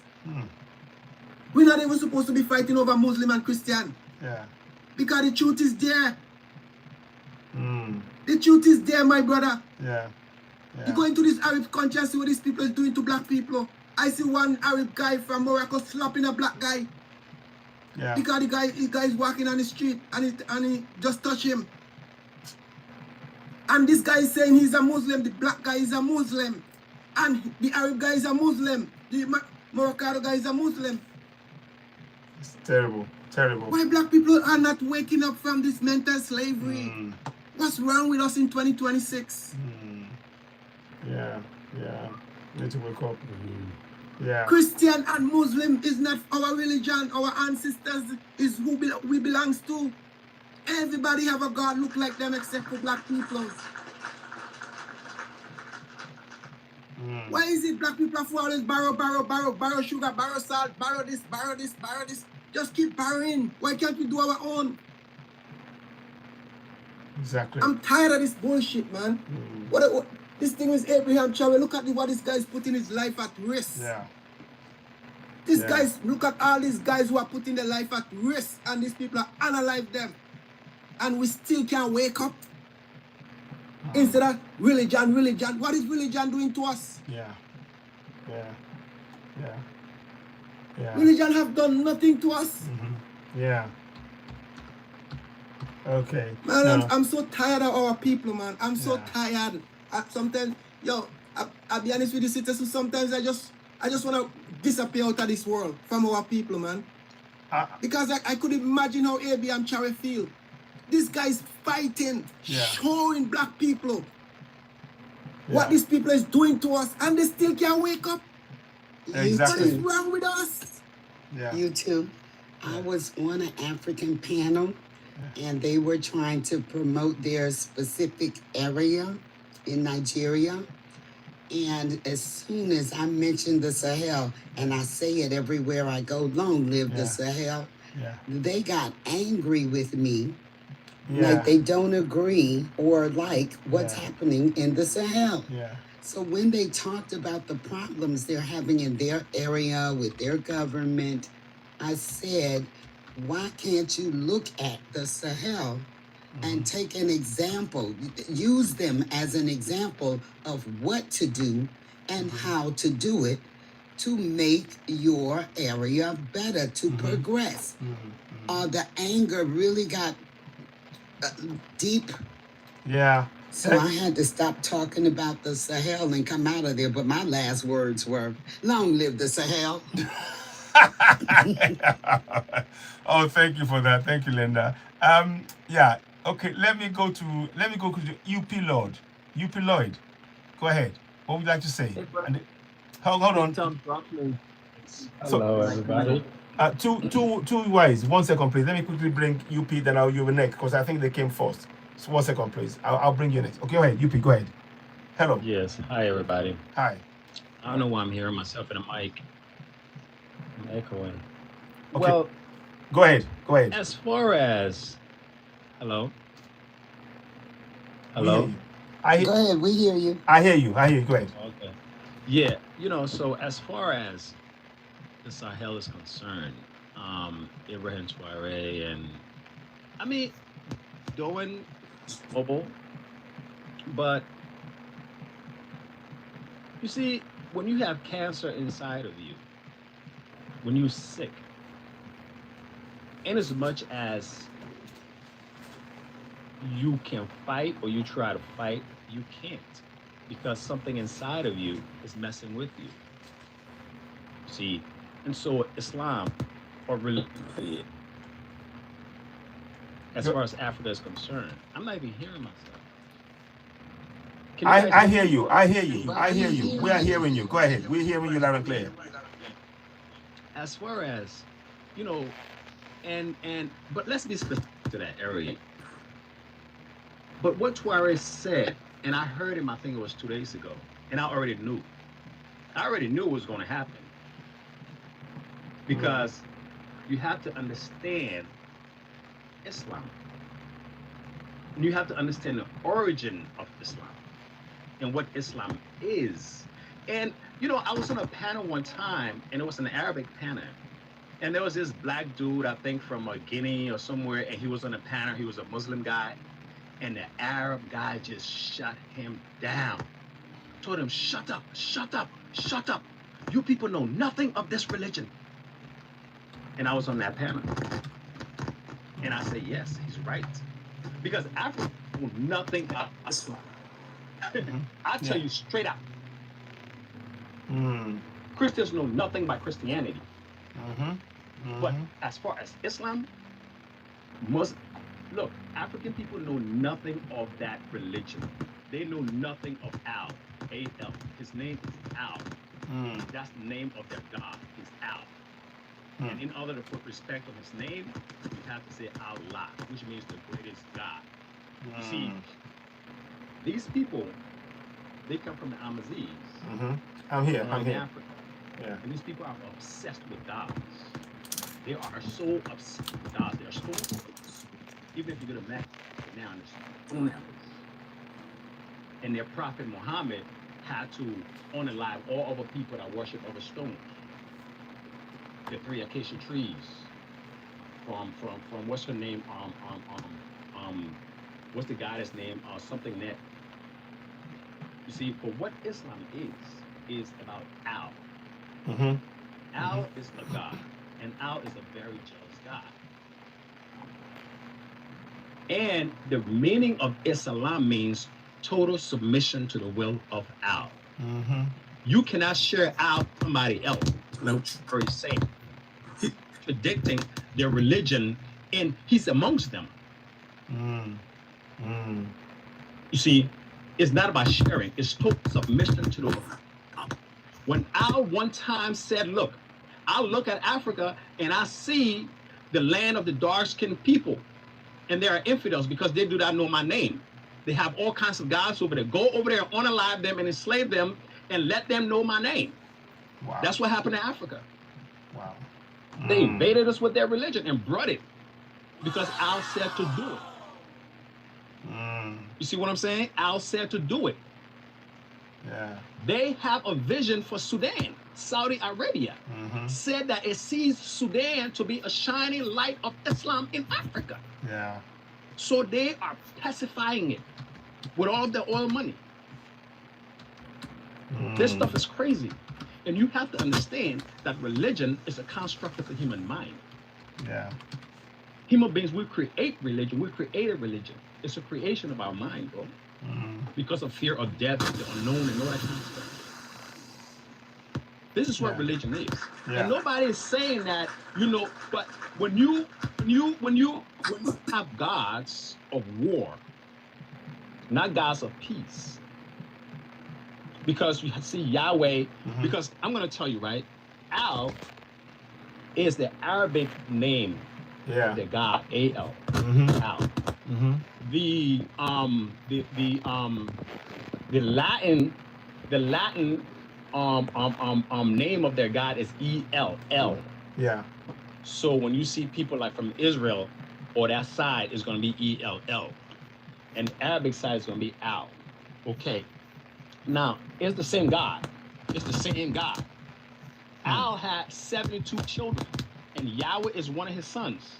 Baal is one of his sons. You always see in the Bible, Baal and Yahweh is battling. These are all gods of war. They aren't gods of peace. Anywhere you see them is going to be war. Do you understand? Yeah. There will be war. There will be slavery. And in Islam, they justify slavery. Yeah. Because they say, if you enslave someone for the sake of Allah, and while that person is saved, you convert them, and they die and go to heaven. You understand? Yeah. You carry on the will of Allah. So these are the things that we're dealing with in Africa. And you have to understand, countries like Senegal have fundamental Islam. Fundamental Islam. They are the Amabari, or how to call them, Amabari, what's the name again? They the one created Marrakesh. And brought, they created them, and then Morocco came and invaded Africa and Timbuktu, Genoa, and Tuareg didn't know that because they dealt with that stuff. He's a Tuareg. Yes. Yeah, the Tuaregs, yes, and we know them, yes. Yes. And Tuaregs are slaves of the Arabs, natural slaves of the Arabs. The Bambaras, you have to understand the history in that area. Can I ask a question? This is very important thing. Go ahead. Do you think that this whole thing is about religion? That the Sahel states are fighting over religion? Well, what they should be fighting for and against first is religion, because you see, you can't build a house when you got the cancer inside of you. So how long have they been over there making progress? Because I believe it's about progress, freedom and progress. So because they had people, outsiders, saying that they would protect them from those who attacked them for many years and not doing anything along the lines of progress, they removed them and they started progressing rapidly. Yeah. This was not in my opinion, about religion. I agree with her. It's not really about religion. This is about land grabbing. Yeah, yes, it is. It is. Omo, your 1 second, please. 1 second. I would come to you shortly. Only for time purpose. You're right. Thank you very much, Upiloid, for your comment. I really appreciate you. Because we have a lot of people. I want to bring in too wise, too long, no, and they can speak.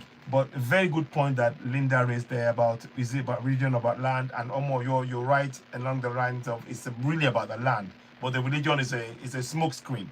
But yeah, too wise, too long, no. Go ahead. Hey, thank you, Ashe. Welcome. There's a bit of an echo. Go ahead.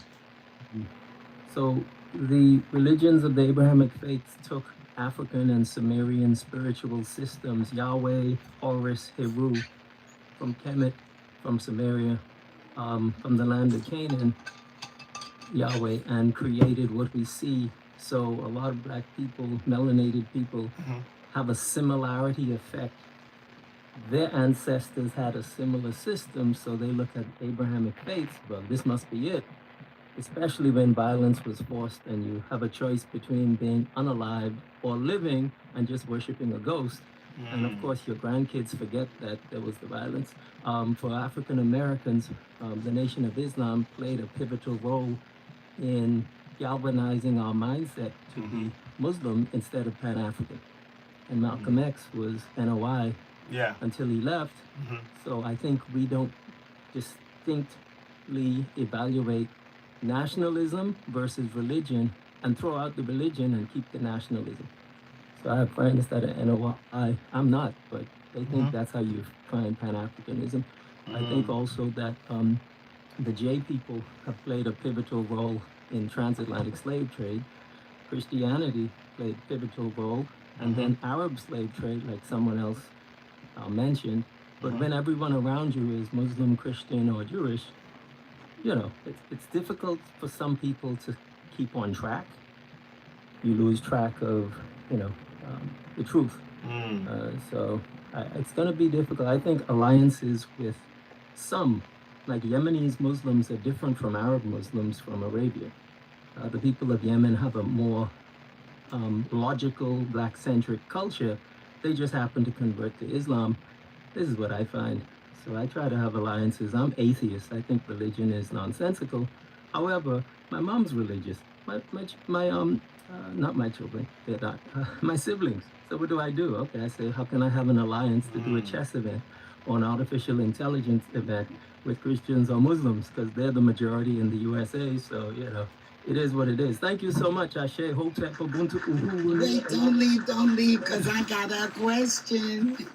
Oh, yes, I'm here. I just want to say something. Very good. Yeah, 1 second. Yeah, go ahead. You two. Not you, you two. 2YZ. Two Y's, yes. Go ahead. 2YZ. Are you in America? Yes, I am. Okay. And you think that American Muslims have something to do with other Muslims all over the world? You're asking if I think they have something to do with other Muslims? No, I'm asking you if you think American Muslims have something to do with other Muslims all over the world. Are they all one and the same? They practice in the same way? Are they telling each other what to do? Or are just Americans telling other Muslims what to do and what not to do? Yeah, the question leads to two answers. One is, in Islam, they think they're following the same Quran, but in politics, some of them have a different path. So I think it's split. Okay, so politics and religion are different things. Okay. YouTube wants to say something. Go ahead, YouTube. Thank you. Thank you very much for that. Politics and religion is the same thing. They're all about fear. Once they've implanted fear inside of you, they control you. Religion and politics are the same. They're all in one bracket. Very good point. So the problem is fear. Our biggest problem is fear. They can't be the same thing, brother. They're different. Religion leads to act, but it isn't the same. They're similar. My friend, it's like Judaism. From Wait Judaism too come right. Let him Christianity. say his opinion. Hold on. From Judaism come Christianity. From Christianity come Islam. They are the same. They are religions. The only thing different from them is just the name, but they are the same. It's fear. It's to influence fear in people. The Even person who fear put is not the same. Fear could come from seeing a police officer. Fear is an emotion. I think we're conflating subjects and making them as though they're See, that's the problem. That's the problem with us. the English problem language. is English language is the problem. No. English Hold language on. is the Hold problem. on. Okay, one at a time. One at a time. Hold on. The problem is you think it's your way, and I say I respect your way because it's mutually inclusive. Why does it have to be your way? Can I ask you a question? Which one the religion come first? Which one the religion come your first? way? Why can't it be our way? Which one the religion came first? No, that's not an answer. I asked you a question. Why can't you have a view on it? I have a view, and we agree that we're different people. Okay. The two of us can agree on the same and do two different things. We have to come to an agreement. What he said is that take one. Religion is about fear. And Of he's course, what is 100% it right. about? It's about He's fear. 100% Can right. we just do one mic? One mic.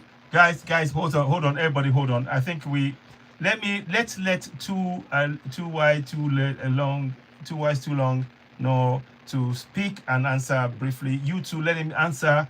But please, let's agree. If there's no meeting of mind, let's agree to disagree and respect each other's views. Please, so it doesn't become a back and forth. We just want to share views. Thank you. Go ahead. Yes. Thank you, brother. So religion tends to lead the Abrahamic faiths to violence, slavery, misogyny, child abuse, and theft. Now there's politics. Politics can be involved in religion, but very often the two are separate. So Malcolm X was Muslim, but politically he was Pan-African and he was moving closer to it. Are there some people who combine the two and are religious and have the same political ideology as the religion? Yes, but that is not 100% when you look at the philosophy and when you look at Venn diagrams, when you're analyzing the subject. And I appreciate the discussion, everyone. Thank you. Thank you. Thank you very much for that. Thank you. Yeah, go ahead. I just asked the man, which one the religion came first? Judaism, Christianity, or Muslim? Which one of them came first? Judaism came first, but there was no J, so it would have had a different name. You see, you're changing the code. You're gone again. You just hold on. Hang on. Hasn't had a chance to speak. Hold on. Thank you very much, guys. You two, I'll come back to you. Thank you too, lady. Okay, buddy. All right. Yeah, just 1 second, please. Let me just hold on. I know everything is running. Let me go to Omoyo. He's been waiting. Then I'll go to Nature Lover. Then we'll go to somebody else as well. Omoyo, thank you for your patience. I appreciate you. Yeah. What would you like to say? Thank you so much. Go ahead. Yeah, you're welcome, sir. So, well, what I just wanted to say in essence is that it is now clear to everyone that the Arabs are planning to extend their territory into West Africa. That is what is happening right now. And once Mali is annexed, once part of Mali is annexed, let me tell you, the black race is going gradually. We should rally behind Mali. You see, the engine room of the Sahel region is Mali. You understand? It's Mali. We are just praising Burkina Ibrahim Traore because he's a young man, this and that, But the main struggle, the Germany of the Sahel region is Mali. That's their focus. If Mali is gone, forget Burkina Faso, forget Niger. You understand? Mali is the engine room of the Sahel region. Okay. That's why you see that the Arabs are working with those Tuareg in order to balkanize Mali. They want to balkanize Mali. They want to split it into two. So that once they split it, you understand, then the Arabs have gained some territory in Mali. And they will still not be satisfied. Look at what they are doing in Sudan right now. You understand? There is extermination of indigenous black people in Sudan, Darfur. And there is an agreement between the Jews, the Americans, and the Arabs to resettle Palestinians in Sudan. They want to resettle them in Sudan. Oh my gosh. And look, it is so sad that we Africans, we black Africans, we are not fighting these people, and we are not dealing with the saboteurs that we have amongst us. There are a lot of saboteurs the Arabs are using in order to destroy our race, to destroy our continent. And I also blaming on our leadership as well, because we see we have a lot of vulnerable youth, vulnerable populations, you understand, in our race that the Arabs are recruiting into terrorism. Because these are unemployed youth, these are vulnerable people that are suffering, living in abject poverty. And now the Arabs is, bringing them, luring them with money and so on and so forth, even giving them scholarships to go and study Sharia law in Saudi Arabia, in Kuwait and so on and so forth. Because we don't care about our vulnerable population. If you look at what is happening in Mali, the Tuaregs, you understand, that wanted to plot a coup in Mali some days ago, there are a lot of black people amongst them that they are using. In order to destabilize Mali, the Sahel region. Same thing is happening in Nigeria as well. They are recruiting a lot of Hausa people to destroy their own tribe, to destroy their own race, to destroy their own country. And once these people achieve their purpose, once they achieve their aim, they will wipe all of them off. That's what they did in North Africa. They used so many black people to destroy North Africa. And once they achieve their aim, they reduce their population to BRS minimum. They unalive all of them. So what's the solution? What's the solution that you see? The solution, we need to indoctrinate our youth, our children. Let them know who the enemies are. Let them know that we have the enemies in our midst. Are you sure that indoctrination is the way forward? I'm not so sure indoctrination is the way forward. Indoctrination, you mean re-educate? Re-educate. They have indoctrinated their children that the black people are below them. That's part of indoctrination. They brainwash them to hate us. They brainwash them to feel that they are superior over us. So we need to do the same, so that our children will be giving them similar energy. If they are teaching their children hate, letting them know that we are inferior, we should be doing the same to our children. Let our children know that, look, these people are evil, they enslave our ancestors, they are inferior, we are better than them. Nature is on our side. You understand? So whenever our children meet them, they will not be holding them in the high esteem. They will be seeing them as shit. You understand? So that's what we need to be doing. And also we need to form a very, we need a synergy. You understand? A military collaboration even with the blacks in diaspora, all those Caribbean countries. You understand? We need to be forming we need to bring each other closer. Very good point. Very good point. Yeah, we need all those things. Look at Congo. These people are spreading their territory into Congo. Qatar, UAE, they are part of the people that are causing trouble in Congo. They are using the M23 and also ISIS to destroy Congo. And they want to balkanize Congo as well. In South Africa, they are trying to use the Somalis and Ethiopians in order to destroy South Africa. You see, the most important black countries are Congo, Nigeria, South Africa, and Mali. And none of these black countries is at peace. Once these people destroy these black countries totally, the black race is gone. So we must do everything. Thank you very much for your analysis, Omar. We must. And also, we need to build our military as well. Military is very important. We need to be manufacturing our own pew, our own guns. You understand? Against these people. Invest in nuclear energy. Yeah, so that's it. Thank you. Thank you. You can give somebody else the floor. Thank you very much, Omoyo. I'm following you. Following me back. Very, very interesting analysis. Something I didn't look at from that point of view, but you're right. Mali is very, very key in many, many ways. And the coordination of working together with other melanated people around the world is very important. So thank you very much for that. Thank you. Let me go and speak to Nature Lover. You've been waiting for a while. Thank you. Nature Lover, you there? Let me just see if I can get. Thank you. So, Nature Lover, you there? Yeah. Okay, sorry. Go ahead. Longest time. TikTok has just been messing with things, so I kind of just I do other things on other platform. YouTube is more what I'm trying to work on now. Facebook is not reliable, but I come now and then. But how are you? How's it going? What would you like to say in terms of this report about the attempt on Ibrahim Traore again? Good.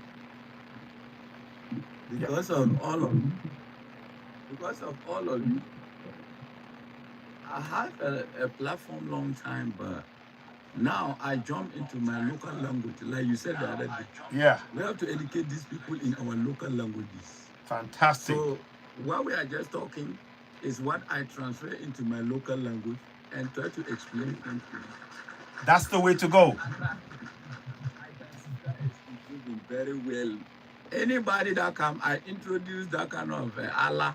I first of all ask you, where do your name come from? Mm-hmm. You see, anybody who come here and talk about religion is not a problem. It's true. You're right.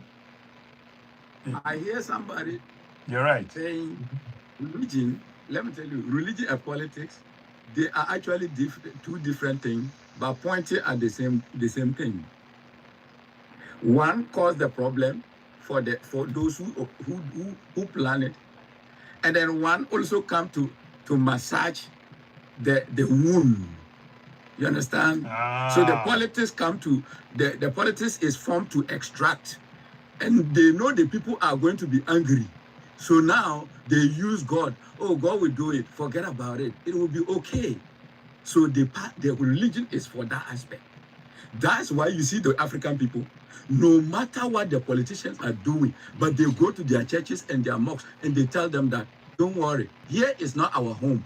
So just don't go for demonstration. You understand? So you can see how these two are actually working together differently, but they are all pointing at the same thing for them to achieve the same goal. And just like my brother Obo said, yeah, that is perfectly true. What my brother Omoyo said, I talk it in my language to my people. I just said this exact the same thing. I even draw them up and I told them, you see what they did to the northern part of, do those people in the northern part of Africa, do they look like us? But do they know that in the first time, people in the northern Libya, Morocco, Mauritania, Egypt, those people you look like us, they are us. But today, did you see them? Exactly.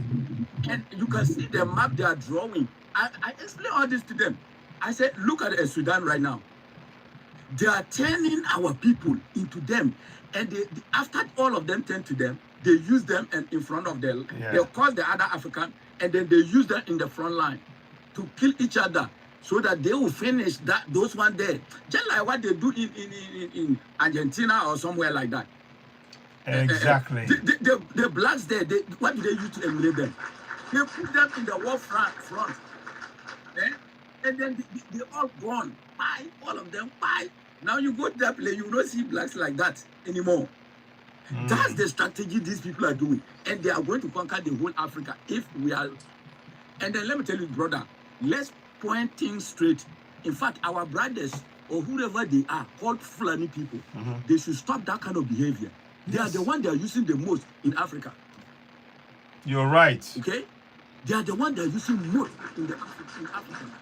And these people, they literally, for them, actually, for me observing them, they are everywhere. They are in my village. They are everywhere. Yes. Let me tell you, these people don't even think like they are Africans. Okay? There's nothing about these people. They don't even think like they are Africans. When they come to you, they come with the mentality like the way the Arab think. That is exactly the thing. And they are the one, the people they are using.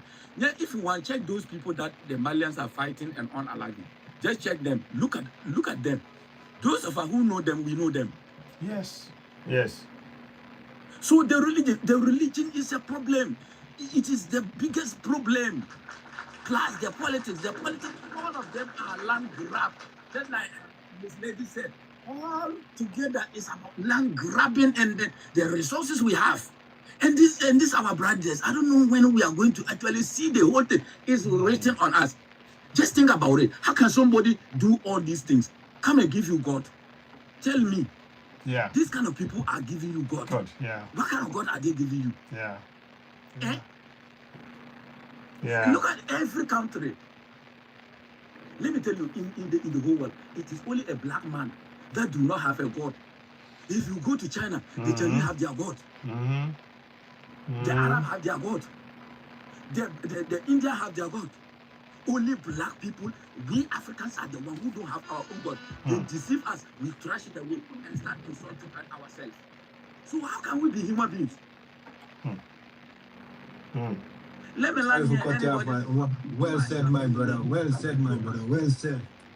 It's so sad, man. It's so sad, my brother. Thank you. So sad. Thank you so much. Yeah, you too. So you're right, man. Yeah. Can I make a mod announcement now? Yeah, go ahead. Go ahead. Go ahead. Thank you very much, Nature Lover. You hit the food for thought for all of us. Go ahead. There are 20 people in the room, and we are glad that you are here. But we would also like for you to share the live with some of your friends, even some of your enemies, because we want to hear what they have to say too. So can we share the live, tap the screen, and get your daily heartbeat? Everybody that's here, can you go ahead and get your daily heartbeat, tap the screen, and share the lives. We're only at 13 shares now. So can we share the live, get some more people in here, and listen to the good, the bad, and the ugly. I like that. Thank you. Thank you. Thank you very much, Linda. The guy make a great point, man. Yeah, he did. Very good point. Great point, man. Yeah, he did. He did. When is our people going to wake up? Yeah, we do. Well, the time is now. We need to follow what Ibrahim Traore is saying. We got to wake up now. We can't wake up. It's now. It is now, literally, in my opinion. Let us go to Black Stallion. Greetings, my brother. I know I've not been in touch. It's just been hectic. How are you doing? Hi, Black. Good. Hey, Black Power Queen. Good. Good. You know, I stay off that religion thing with these Negroes because I tell them when they come at me, you know, I grew up in a real strict Islamic household, so I don't even discuss religion no more. They come at me if you're a Christian, or Muslim, or Rasta, Hebrew, whatever. I find religion now that I've been practicing myself, even with Muslims, most are nothing but a bunch of hypocrites, man. We talk all that brotherly love and peace be upon you and love thy neighbor, and however, my personal experiences has taught me that most of us are just hypocrites, man. We don't believe in that, what we say. Wow. And that's a fact. My neighbors don't even speak to me. I'm out in the public, I see Muslims. They don't give me the salam, especially them Arabs. They the worst. You say salam alaikum, rahmatullahi wa barakatuh. They look at you like you're a foreigner. So a stranger, alien. So religion is, you know, if that's your thing, you know, and if that's your thing, do your thing. Just, you know, but I respect the Christians. They just, everybody terrible.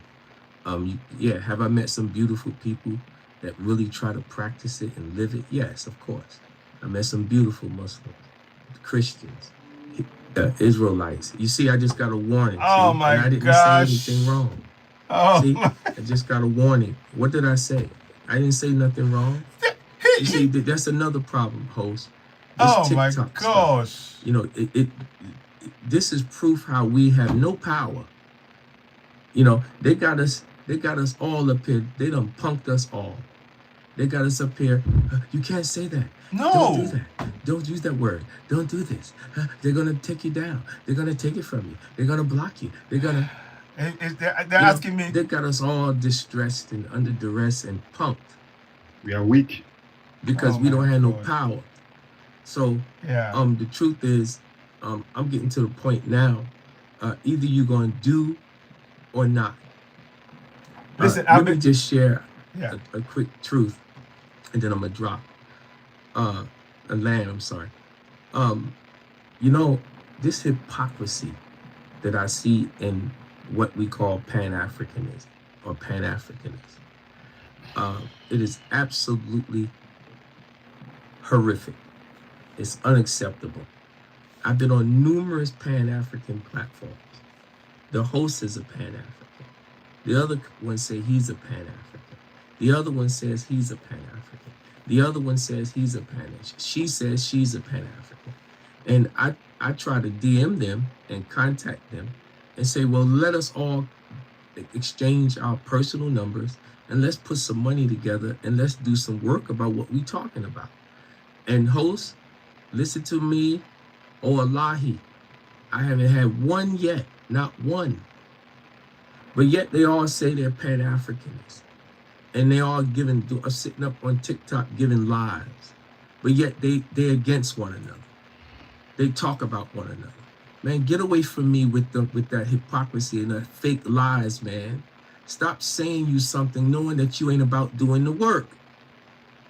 You know other Pan-Africans up here who are hosts, who giving lives just like you, but you slander one another and you talk about one another and you make disrespectful comments about one another on TikTok. Yeah. This is the truth. Yeah. I've witnessed it. And I addressed many of them. I said, DM me. And host, you are a witness. I don't have nothing to hide. Yeah. I'll put my whole address, phone number, you did, yes, where I sleep. You call me face to face. I'll fly and meet you where you want to meet me at, face to face. I'm talking to the Pan-Africans who are serious about doing this work. Yeah. And stop talking and getting up here, every time another lie. I'm sick of these lies. Stop talking about you broke, you ain't got no money. You got money for Amazon, Walmart, rent, light bill, cell phone bill. But the moment you say put some money up for some black loans, do something black for the community, you broke. You ain't broke when you lay in the bed and order from Amazon. Before you get out your bed, you grab your phone and you send Amazon some of that money where your credit card is on. In fact, Amazon's so gangster, they got a thing up there now. Guess what they say? They'll add another credit card for backup. Wow. And I'm talking Black Americans, Africans here in America, and Africa, and Black Caribbeans. We're all guilty. We'll talk. So all this hypocrisy in what we're doing, we up here just talking. A brother, I'm on a platform yesterday, Baby Love platform. She from Nigeria, Cameroon. So this Negro, he up there talking about he know all Black Americans, is fake and phony. They don't really love Africa. And I said, brother, you don't know 43 million Black Americans, man. You don't know what's in the heart of 43 million people, man. You don't know me personally. Yeah. I mean, this is what I hear. Every time I go on a platform, we argue, calling each other names, insulting each other. No. I don't like you. You don't like me. Well, that enemy don't like none of us. You care nothing about because you from Africa or Black America or the Caribbean. You ain't nothing but a nigga. Oh, don't use that word. Don't use that word. Now bring me, I'll challenge any Black man on the planet. Find him. Give him my personal number. I'll fly to his country. Where do you want to meet me, man? I'm talking about as brothers now. I'm not your enemy. Let's talk real talk, man to man, face to face, put our money together, and let's do something. Okay. That's the type of Black man you talking to today. I'm going to get in touch. I'll be in touch with you. I'm Black Stallion. He's going to go. I can't talk. I got a question. Sure, come on. I never, ever, number one, use the word Pan-African. Number two, I'm not shipping money off someplace for somebody to hopefully start a business. Number three, I love the Sahel. If I ship any money off, it's headed to the Sahel. I don't care what they do. Good. Because long live the Sahel. I love the Sahel, okay? And I want them to stay safe and to continue to protect their nation and their people, because I'm so in love with the Sahel. I can't say enough about it. Me too. So all of this bickering back and forth, it seems we've been conditioned to dislike ourselves and people that look like us. Now, Right. people on the other side of the world saying that I'm bad and I've never seen you or talked to you a day in my life. Right. And how you know I'm bad and everybody around me is bad. Right. So to me, you got a lot of smooth brain people Yeah. because the more you use your brain, the more wrinkles it gets. And so there are a lot of smooth brain people. I can't have a conversation with Right. smooth brain people. Right. Right. Yeah. Right. They are out there, and I know they're out there. I just need for them to step aside so I can help with progression. And do your part. Right. Your feelings are your feelings. Yeah. Quick one. Let me just say this. Black Stallion. I'm gonna I inboxed you briefly, and I haven't proceeded, but I will be in touch with you again because we're serious about this, and Linda talked about absolutely. the issue of Burkina Faso and actually being on ground. I'm really keen on that. We will talk some more behind the scenes, and because everybody knows my stance. I want to get there. I want to be able to actually report from there, and we need as much help as possible on this platform to get to that point. So I'll call you and we will talk, have that talk, and we'll have to meet up not long after. And we'll talk. But in the meantime, the TikTok are saying if I don't take you down, they're gonna be, access and all that. So which is annoying. I didn't say nothing wrong. No, I didn't do I know nothing you wrong. didn't. I know you didn't. But maybe if you go and come back, maybe they would, just at least get them off my case now, and then But thank you so much. Real talk. That's real talk. You see, host, that is what's happening here with my mod powers. I can't do anything. I can't bring nobody up. No, that's what they're nobody down. None of that. Yeah. Okay, Omo, you go ahead. You see, it was before now people can speak freely on TikTok. Yeah. It was the Arabs. Honestly speaking, see the likes of Saudi and everything, they were the one that mount pressure. You understand? They even informed Donald Trump. You understand that look, what TikTok is doing is giving this African free will to emancipate themselves. It was initially owned by Chinese. I know Chinese are very neutral. Before the owner of TikTok was forced to sell it to America. So that's to tell you that these Arabs, they don't want us to emancipate ourselves. Yeah. And I want us to know that look, this Sahel country, Burkina Faso, Mali, Niger, they need to encourage any patriotic black Africans who want to join their military to help them fight their fight. They can't do it alone. You see, the most powerful country in Africa. Yeah.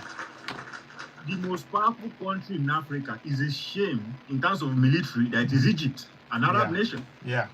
The second most powerful is Algeria. Algeria is sharing border with Mali. So we are just coming online, speaking English, this and that. Even these people, they are not doing what they need to do. We need to equip our, equipped our militry. You're hitting the nail on the head, my brother. You're so right. There's more work to do here. Honestly, I'm really glad you say that, and we need that raised up. I want to just the English language is can we let confusing some of the people people. that haven't spoken get a chance to speak? They're gonna speak. Yeah. You two, 1 second, please. Let me just quickly bring in. There's a guy that I want also to hear. He's from Mali. Please, he's been waiting for a while. Then I'll bring in Soy Misty. User 7055, thank you for joining.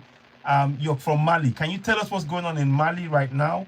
And also tell us what you think about what this attempt on Burkina Faso, on Ibrahim Traore. And I know there've been attempts on Assimi Goïta as well.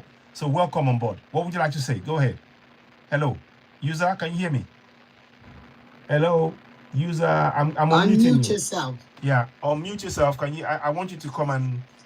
Good afternoon. Good afternoon, my brother. Go ahead. Yes. I'm okay. I'm really listening to the panel and appreciate it for what you are saying.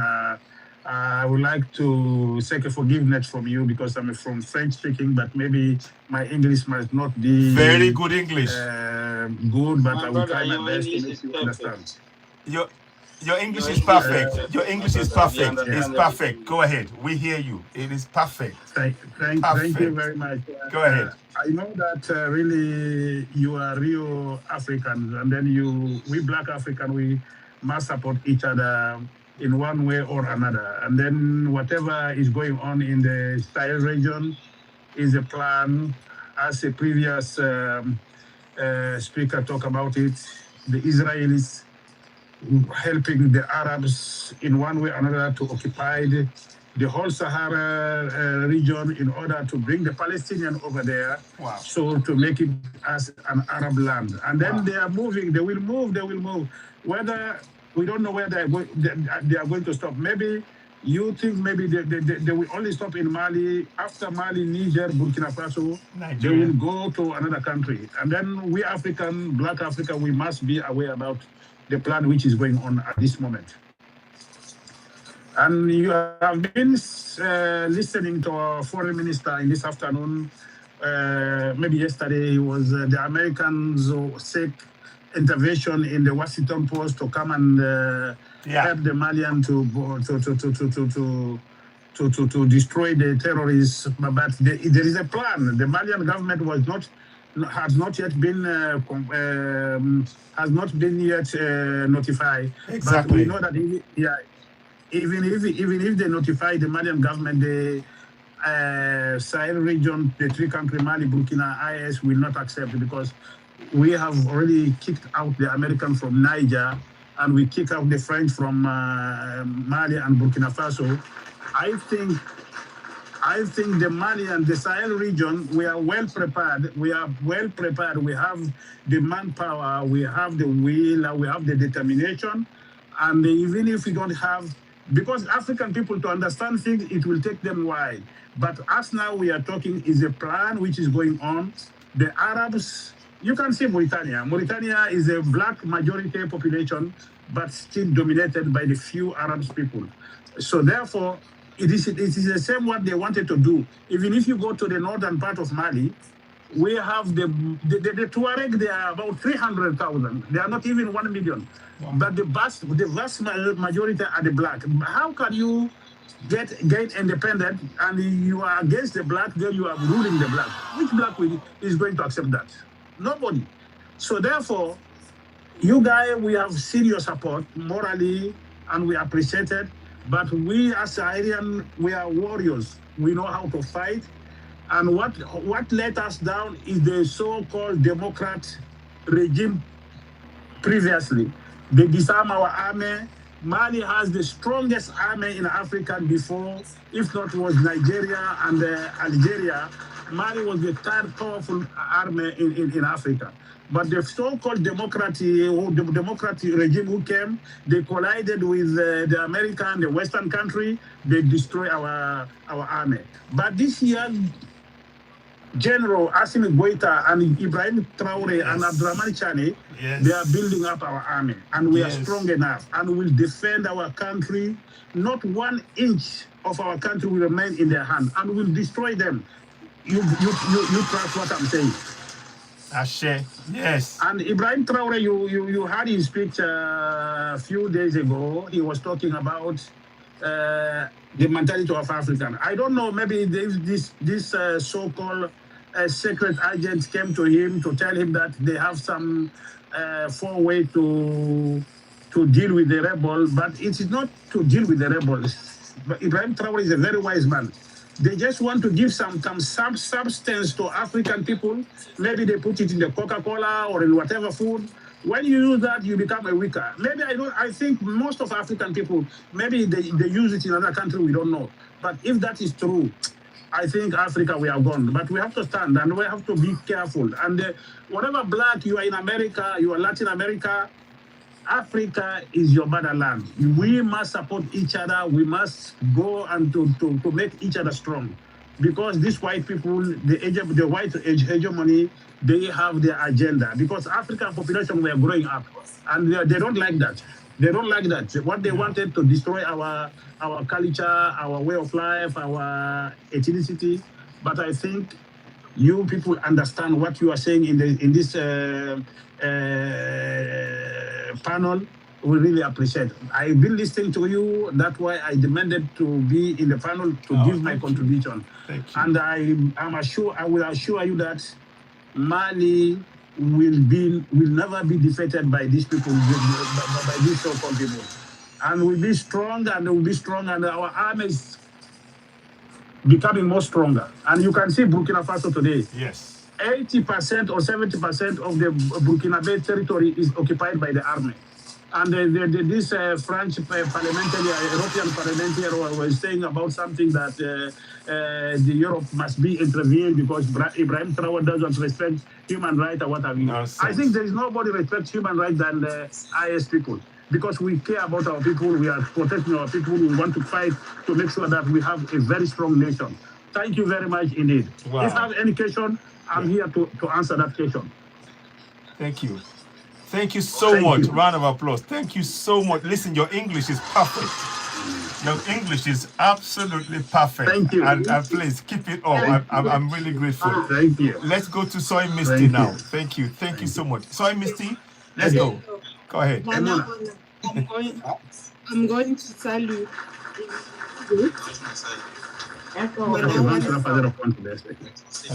Mon frère, la patrie ou la mort. Mon frère malien, la patrie ou la mort. Okay. I'm going to salute in my language, in Malian language. Okay. Ini Soroma, Iniche, and in Mosi, Manawana. And I'm going to say, I'm not so English speaker. Also, That's okay. I'm not English speaker. That's fine. But That's we fine. tried, okay? And I want to thank the support to our president, because today is Ibrahim Traore, the president of the Confederation of the Sahel. Yeah. Okay, for today is the president, and I want to thank you all for the support. Yes. I want to thank all for the love, and I want to thank all for the trust you put in our president, my Excellency the Général d'Armée Assimi Goïta, Yes. my Excellency Yes. the Général d'Armée Abdourahmane Yes. Chani, and my Excellency mon capitaine camarade, le camarade Ibrahim Traore. Okay, thank you for all.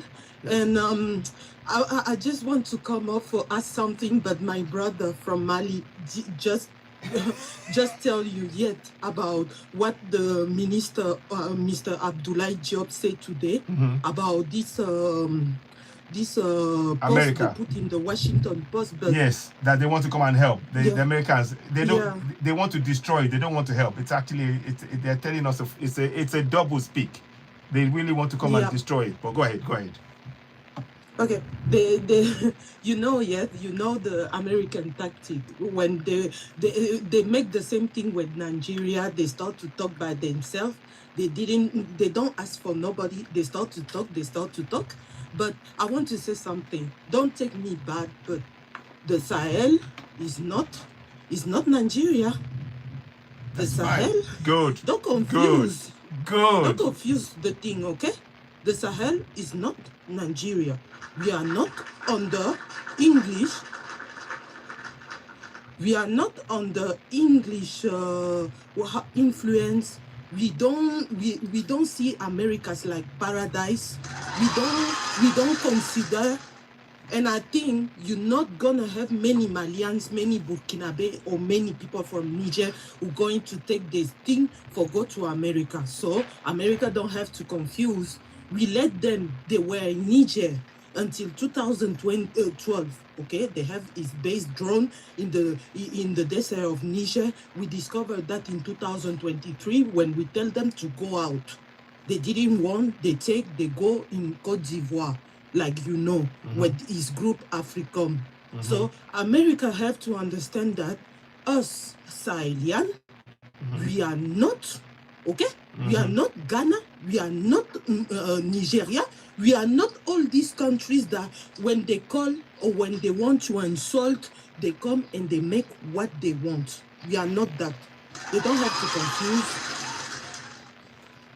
There's nothing good in America, sister. There's nothing good in America for black people. Yeah. Don't make the chick you. Go every 52, the 50s. Please. Yeah. I know, Yes, so I know, Miss Lady. I know, Miss Lady. I used to go in America's panels for hear what's going on with black people in a country where they don't respect black people.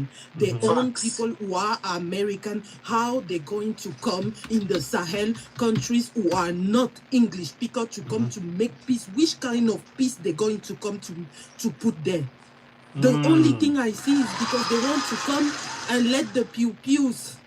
They want to Correct. come and give the pew-pews to the T group like they make in Nigeria. Because I'm sure Facts. it's them they financial them.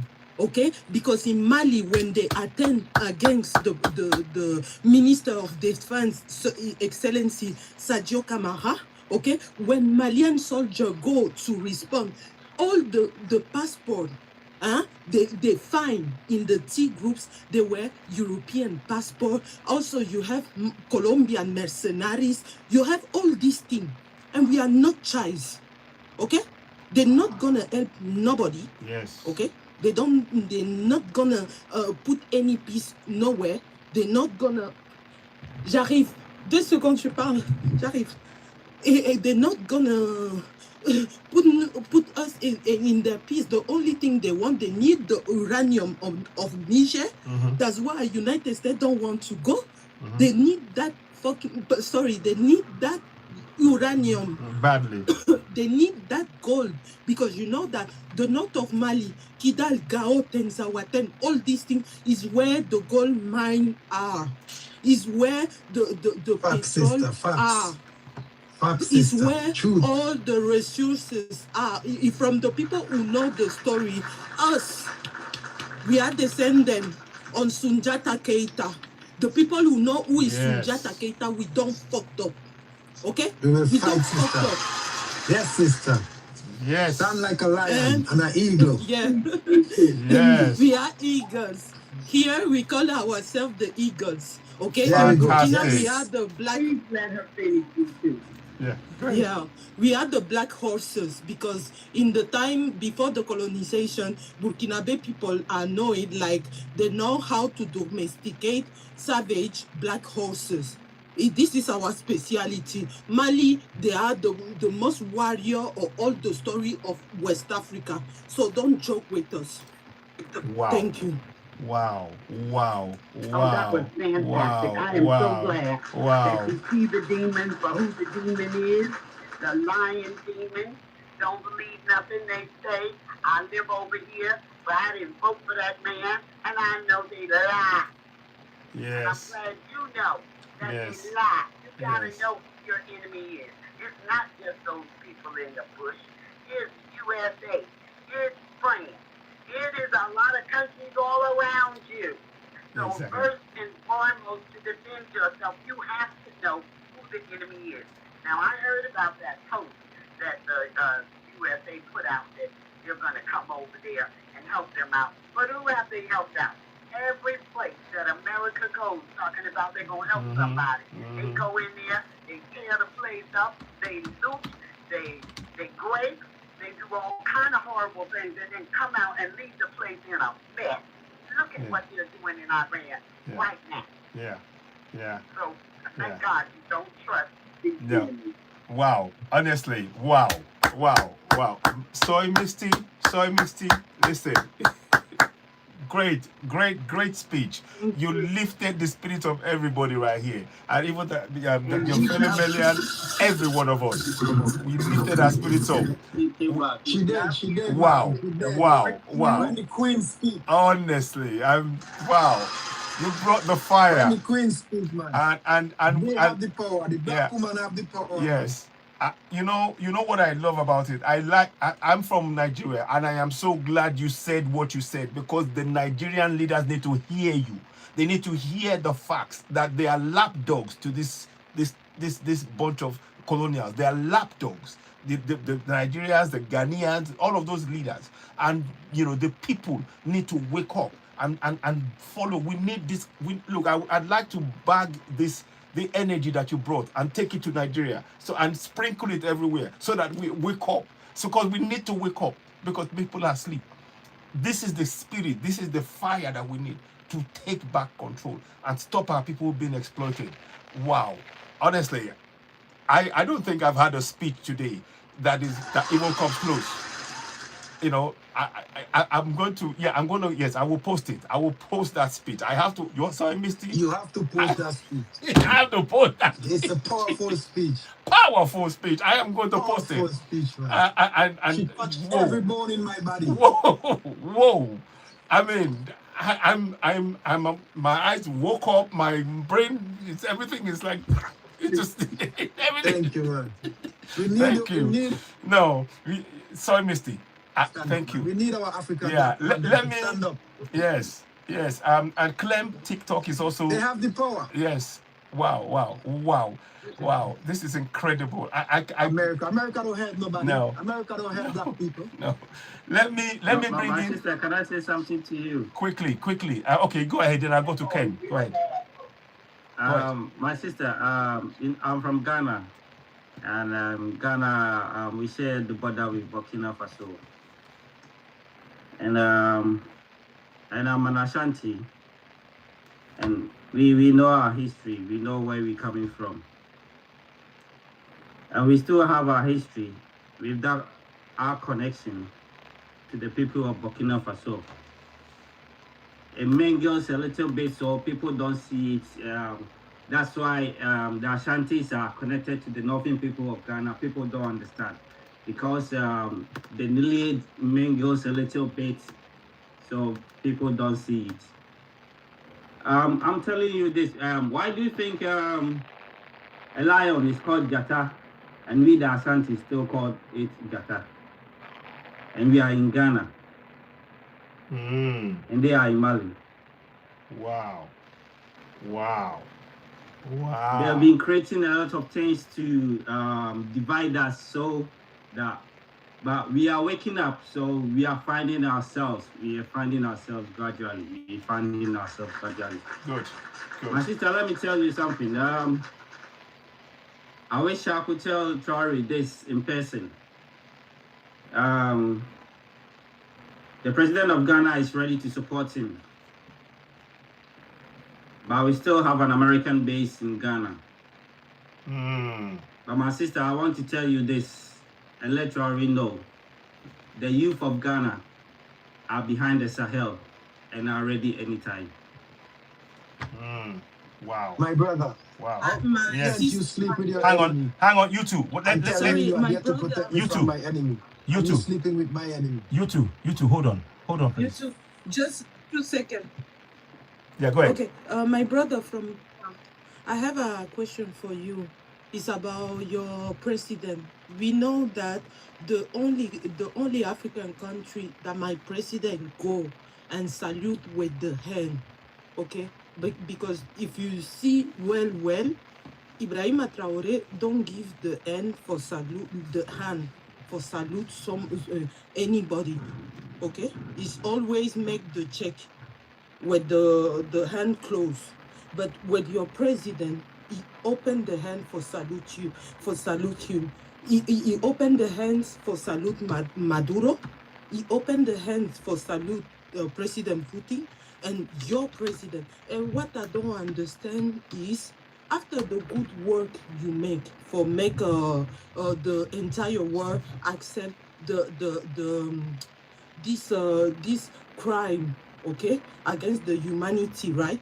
Like slavery. After, why your president call Emmanuel Macron for talk about what? I want to understand that.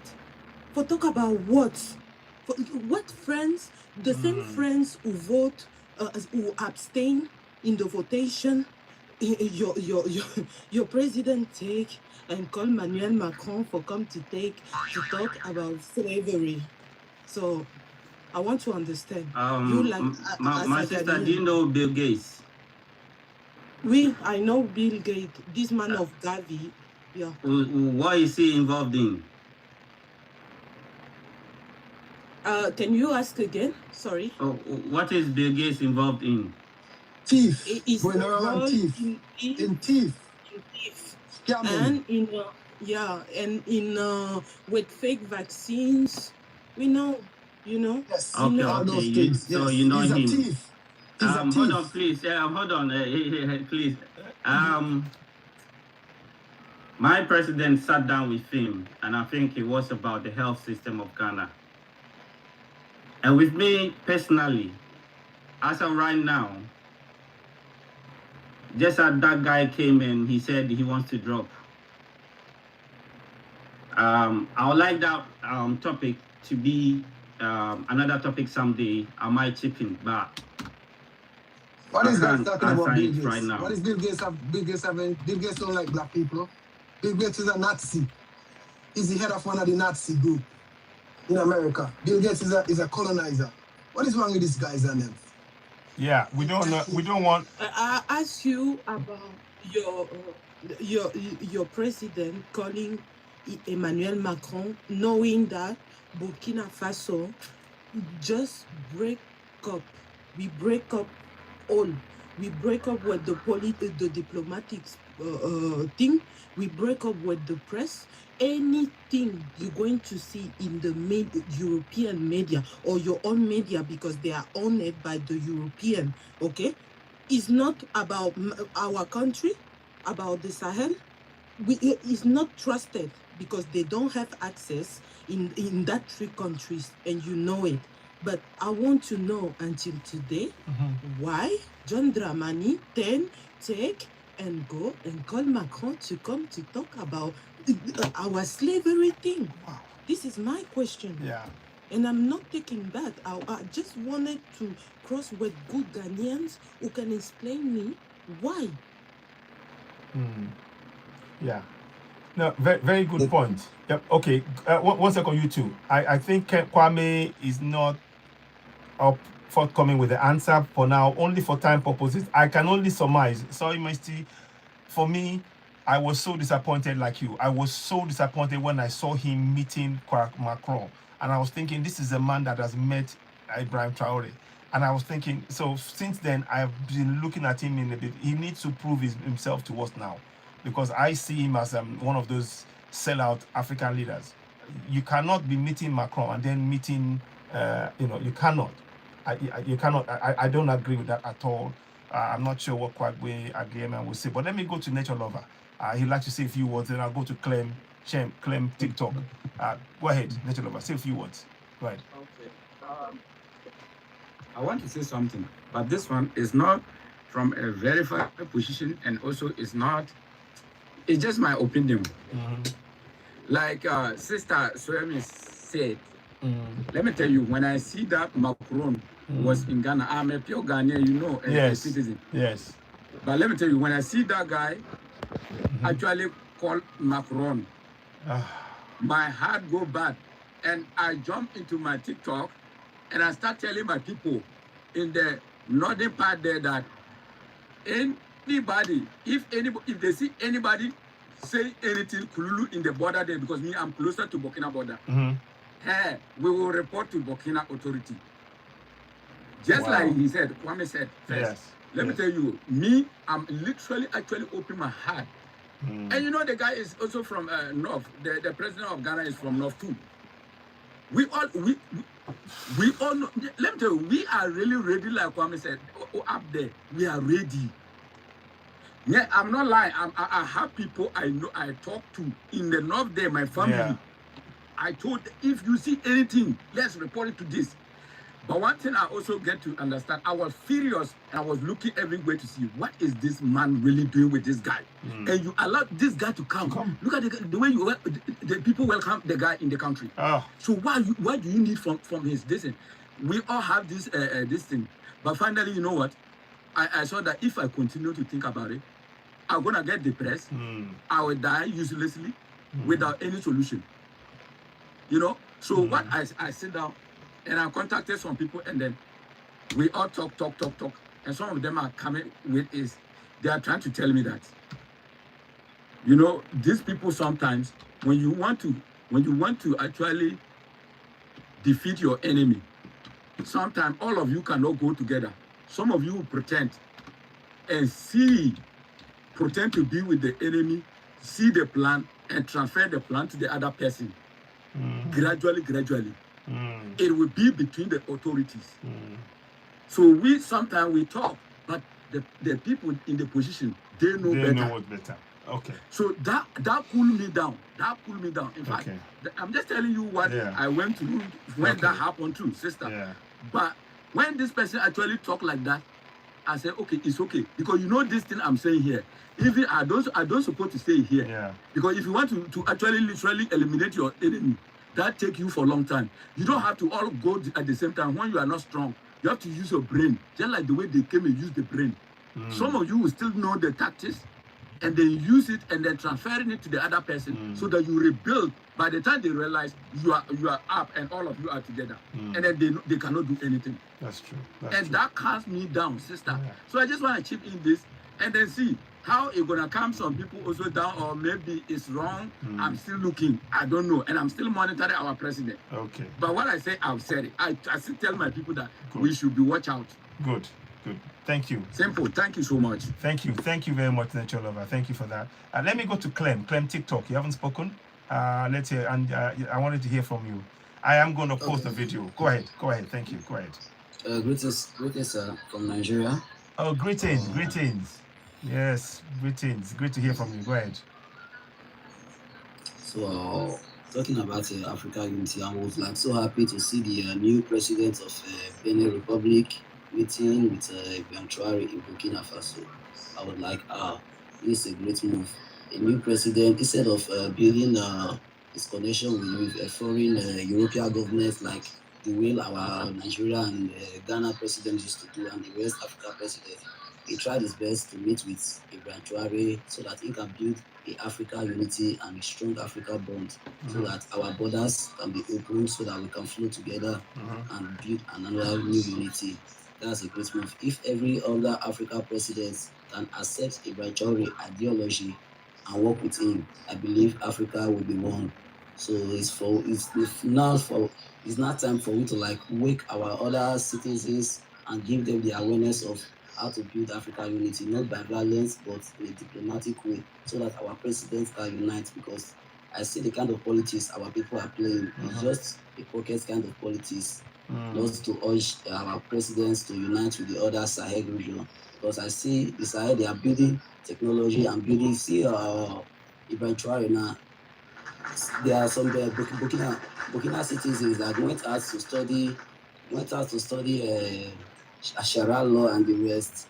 You just told them, see, you study Sharia law, you stay there and practice it. Don't bring it to my country. But our president in our country, 5 states in Nigeria practice Sharia law, and our president is a Muslim. He's saying nothing about it. Understand? Yes. So if our president can walk the way Ibrahim Traore is walking and pick a good step, let me practice what my people are saying to practice. See, I believe Africa will be great. Wow. Thank you so much. Well said, Chem TikTok. Thank you so much for that.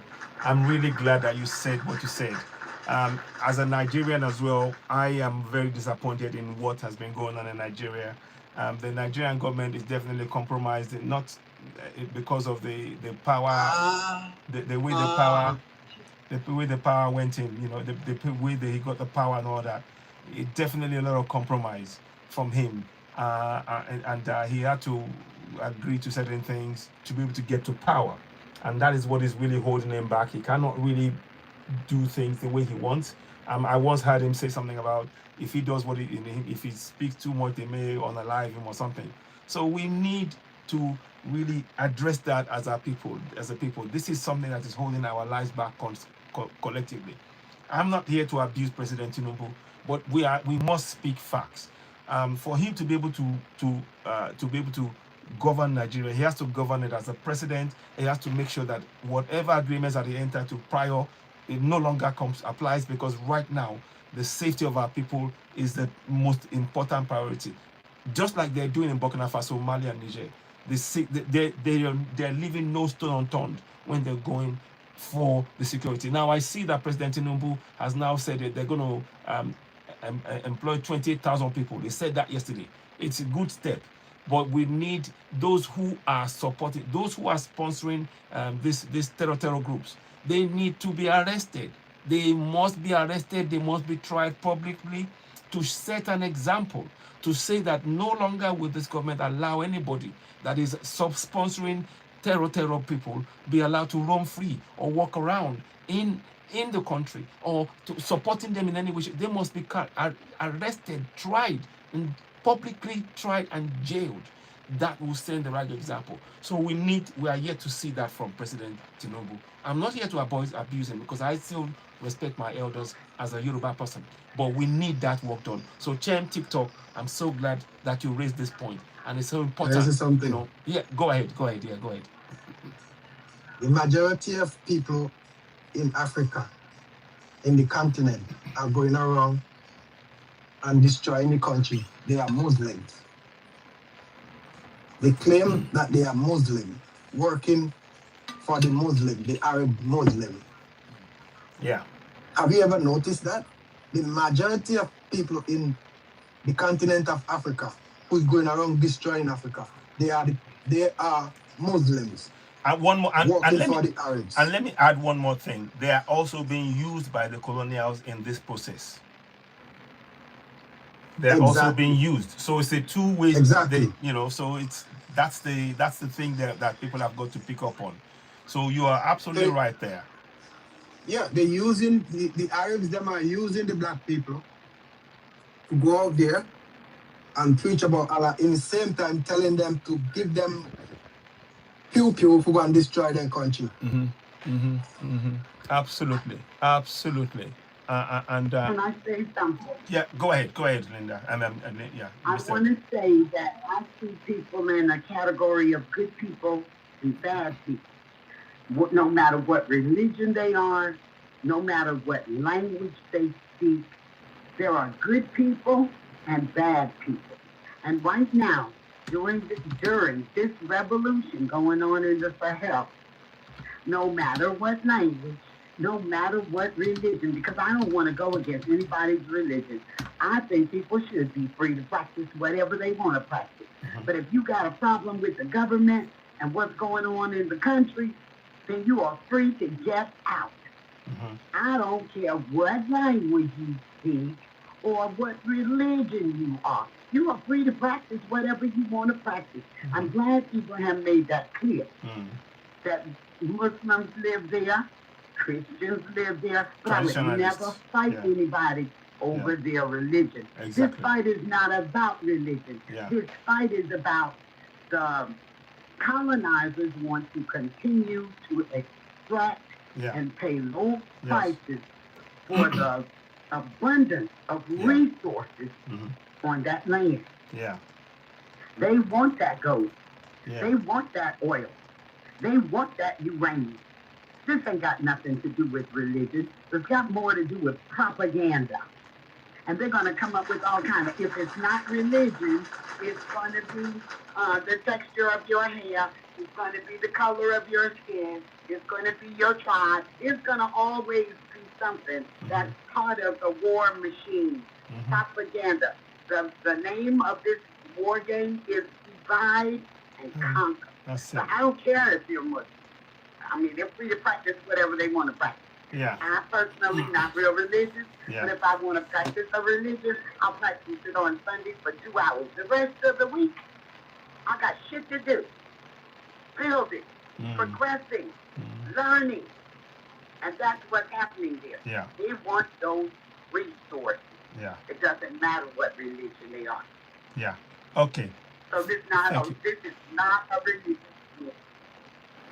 The thing is they're using religion as a cloak, and we have to really understand that. But thank you so much for that, Linda. It is so important that we understand that we, the people, that's not the game. We're not interested in that. We want to have a functioning infrastructure, roads, water, lights, school, bridges, healthcare, safety, security. And that's the thing. So what I would, Nature Lover, 1 second, please. So, guys, I want to say this to you all, and I'm saying this with all seriousness. I am serious when I say I want to go to Burkina Faso. The best way you can help me, everybody watching me now, make sure you go to my channel, Citizen AY on YouTube. I'm going to bring it up. You will see it on the screen. Please, me too. Please. Yeah, so obviously. So we all and we will and if you can, we will start having. I'm gonna have I will inbox me. I'm gonna be having a group. I want to put a group of people together, and we'll start talking about putting this plan together for actually going to Burkina Faso sometime this year. And it is so important. TikTok is going soon, so it's so important that best way you can help me is to go to this channel that you can see on the screen next to me, Citizen AY on my platform here. You can see it. Let me see if I can make it smaller. 1 second, can I make it smaller? I'm trying to. Yeah, you can see this is the platform, Citizen AY on YouTube. You can. Let me go here. View my channel. I'll come. Yeah, I want to just see it so that you can. Here we go. So, come on, not that one. So just give me 1 second. Okay, give me 1 second. I'll bring it back. I'm gonna bring it back. It's playing up now. I just need you to please go there. Best thing you can do to help this platform: subscribe, share it to family and friends, because the more you subscribe, we'll reach more people. That will mean that we are able to now be able to go and give you more broadcasts, and it gives us a flexibility to do things. We don't want to rely on TikTok and Facebook or X-Space. We want to just sort of be able to control what we do to a certain extent on YouTube, and have that support so that when we do broadcast, you can see the information come up. So we need your support. I'm appealing to you to really take this seriously. So let me show you now. So you can see there, that is it there, 6.88 followers, 6.88 thousand followers. We need to get to 10,000, at least 11,000, because then that way the algorithm, it will help it. So please subscribe there. That's the best way you can help us, because I want to be able to be reporting live from Burkina Faso. I want to go there, and those of you, if you want to go along with me as well, that would be great. I hear that Ibrahim Traore, when everything is, when he still has sessions where he meets groups of people who are coming to visit, and I'd love to be able to be part of that with you as well. I'm so keen to go. I want to go this year. Yes, I want to go this year. So I'm really keen. The best way, start helping me, publicize this Citizen AY on YouTube. That way, the more there's more of us going there, we can get that going. We can really, build a steam of forward movement. And what I will do is, I guarantee you, I would love nothing more than to be able to be doing a broadcast live on ground in Burkina Faso. And then from there, who knows, go to Mali, go to Niger as well to complete that. But we need, I'm serious about this. So Black Stallion, if you're here watching me, here we go. I'm saying it now. I'm not kidding now. This is real. And I want to be able to go down there and tell you what is going on, and others coming up with us as well. So please, if you're watching this, take a minute, subscribe to me on YouTube. It is on the screen. Subscribe. You can see that's me between the hello, hi. That's me. So you can, contribute to this, and your support is needed. And sorry, Misty, I am going to get a section of what you said, and I will be posting it on TikTok. And believe me, it's going to be on YouTube as well. It's very, very important. Don't put my voice.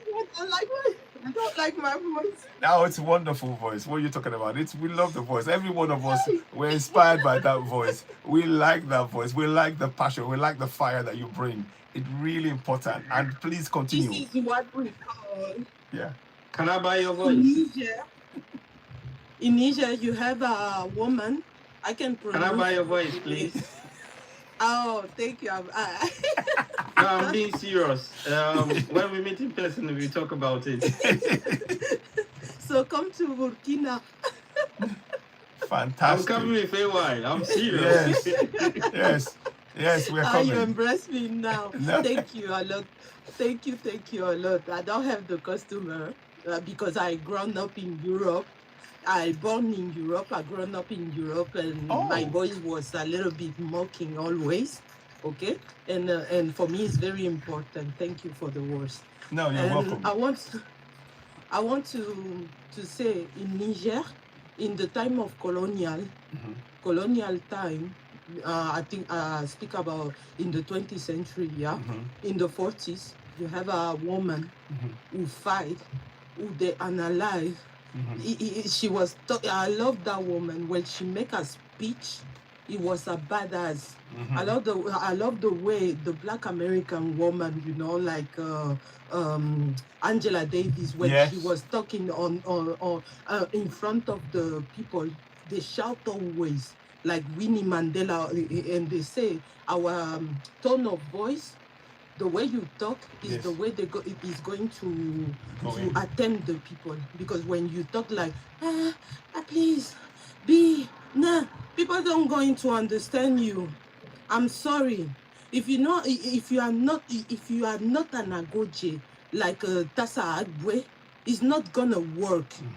Okay, it's not gonna work. That's why I say West African people, most the Bambara people that you call the Mandinka, we are badass, eh? We don't joke with that.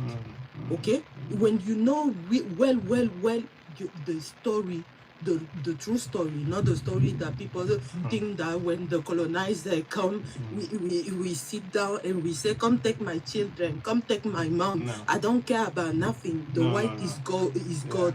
No. Because before we was in war with the Arab, like my captain say, okay, and the Mosi, go see the story. The Mosi are the last to be converted. The Mosi are one of the last West African people who was colonized. We were colonized in the 19th century, not before. No. Okay? End of the 19th century is when we were colonized. Because the Mosi Empire have an advantage telling that the day as a foreigner going to enter in the kingdom is the day the kingdom going to fall. Is what is happening. The day this man enter, we had this man, this German or English, I don't remember, enter. He was comment on dit, il était blessé. I don't know how you say that. Okay, but we take care of him. This is why our fault. So we we say we have to learn by our past, because we have many Black people today who are telling us that colonization is past. Why we want to live in the past? Let's the past. People going to change. The world are changing. Not all the whitey are the same. I want to say, like my Nigerian friends say, my nyash. Okay, my nyash. People who think that in his head that everything is rose and everything is star. My nyash. Okay. Thank you. Thank you very much. I love that. I love that. I love that. Fantastic. You said it all. And it is so important for us to take this on. This is not, what we're saying here is not a small fry. This is really about our future, the coming generation. What are we leaving behind for those behind us? And that is why I'm so glad that we came across Soy Misty, and everybody else that I've met now, and of course as ever Linda, who's really doing a lot of great work with us, and all over the TikTok and other platforms as well. We must, honestly, she is. We must continue this push. Let me quickly just add one more thing again. I'm going to show you something here. I want to show you something. I have a website. This is for people in Nigeria. Hashem, this may interest you. I have a platform, and if you're speaking Yoruba, even better.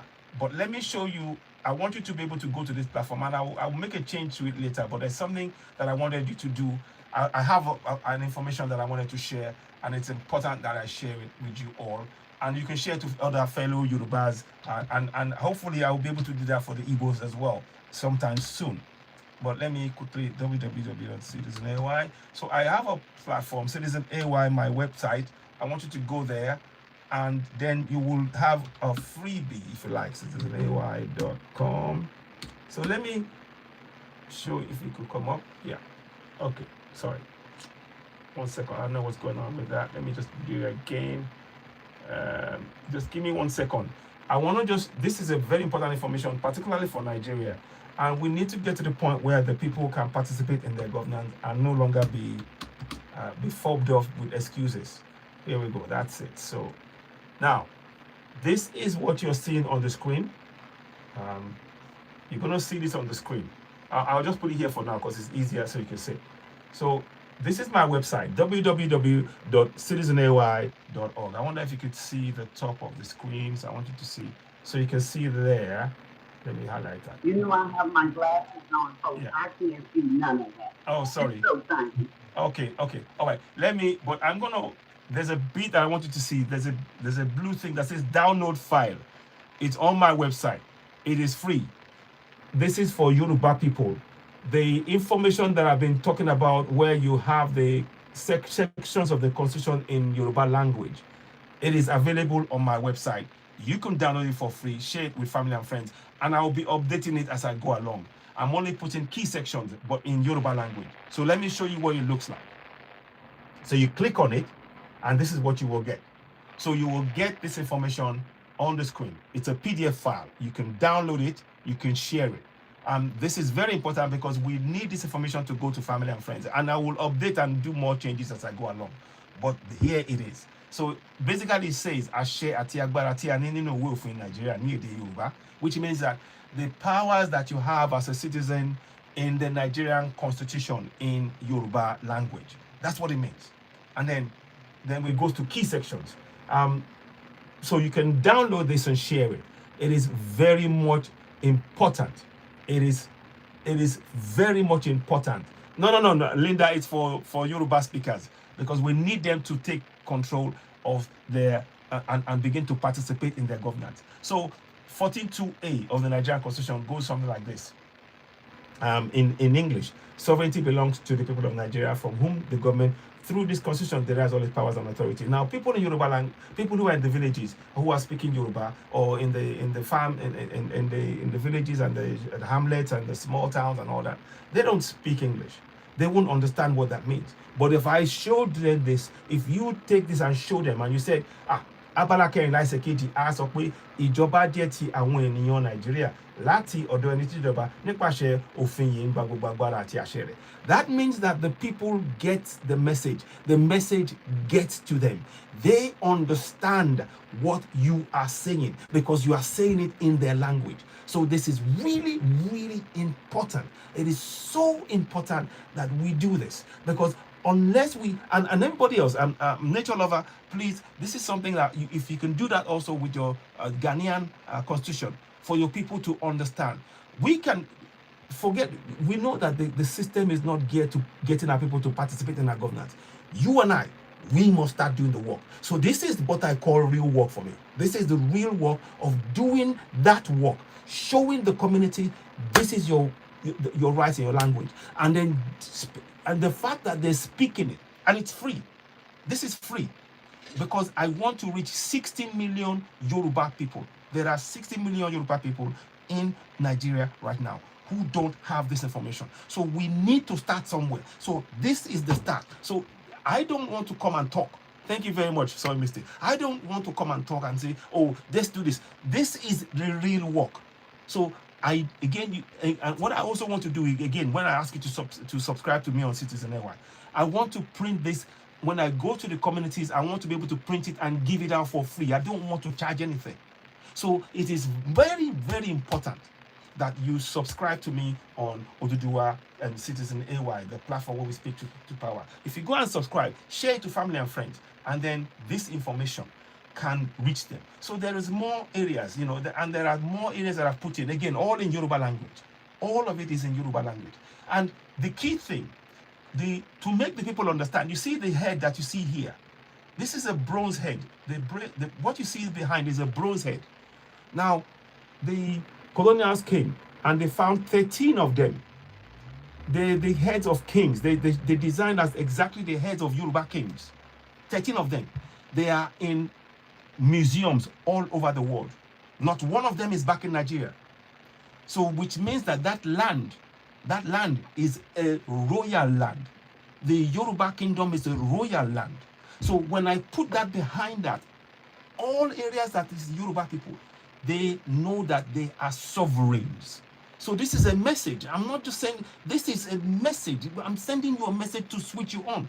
This is what I want you to connect to, what is in your DNA.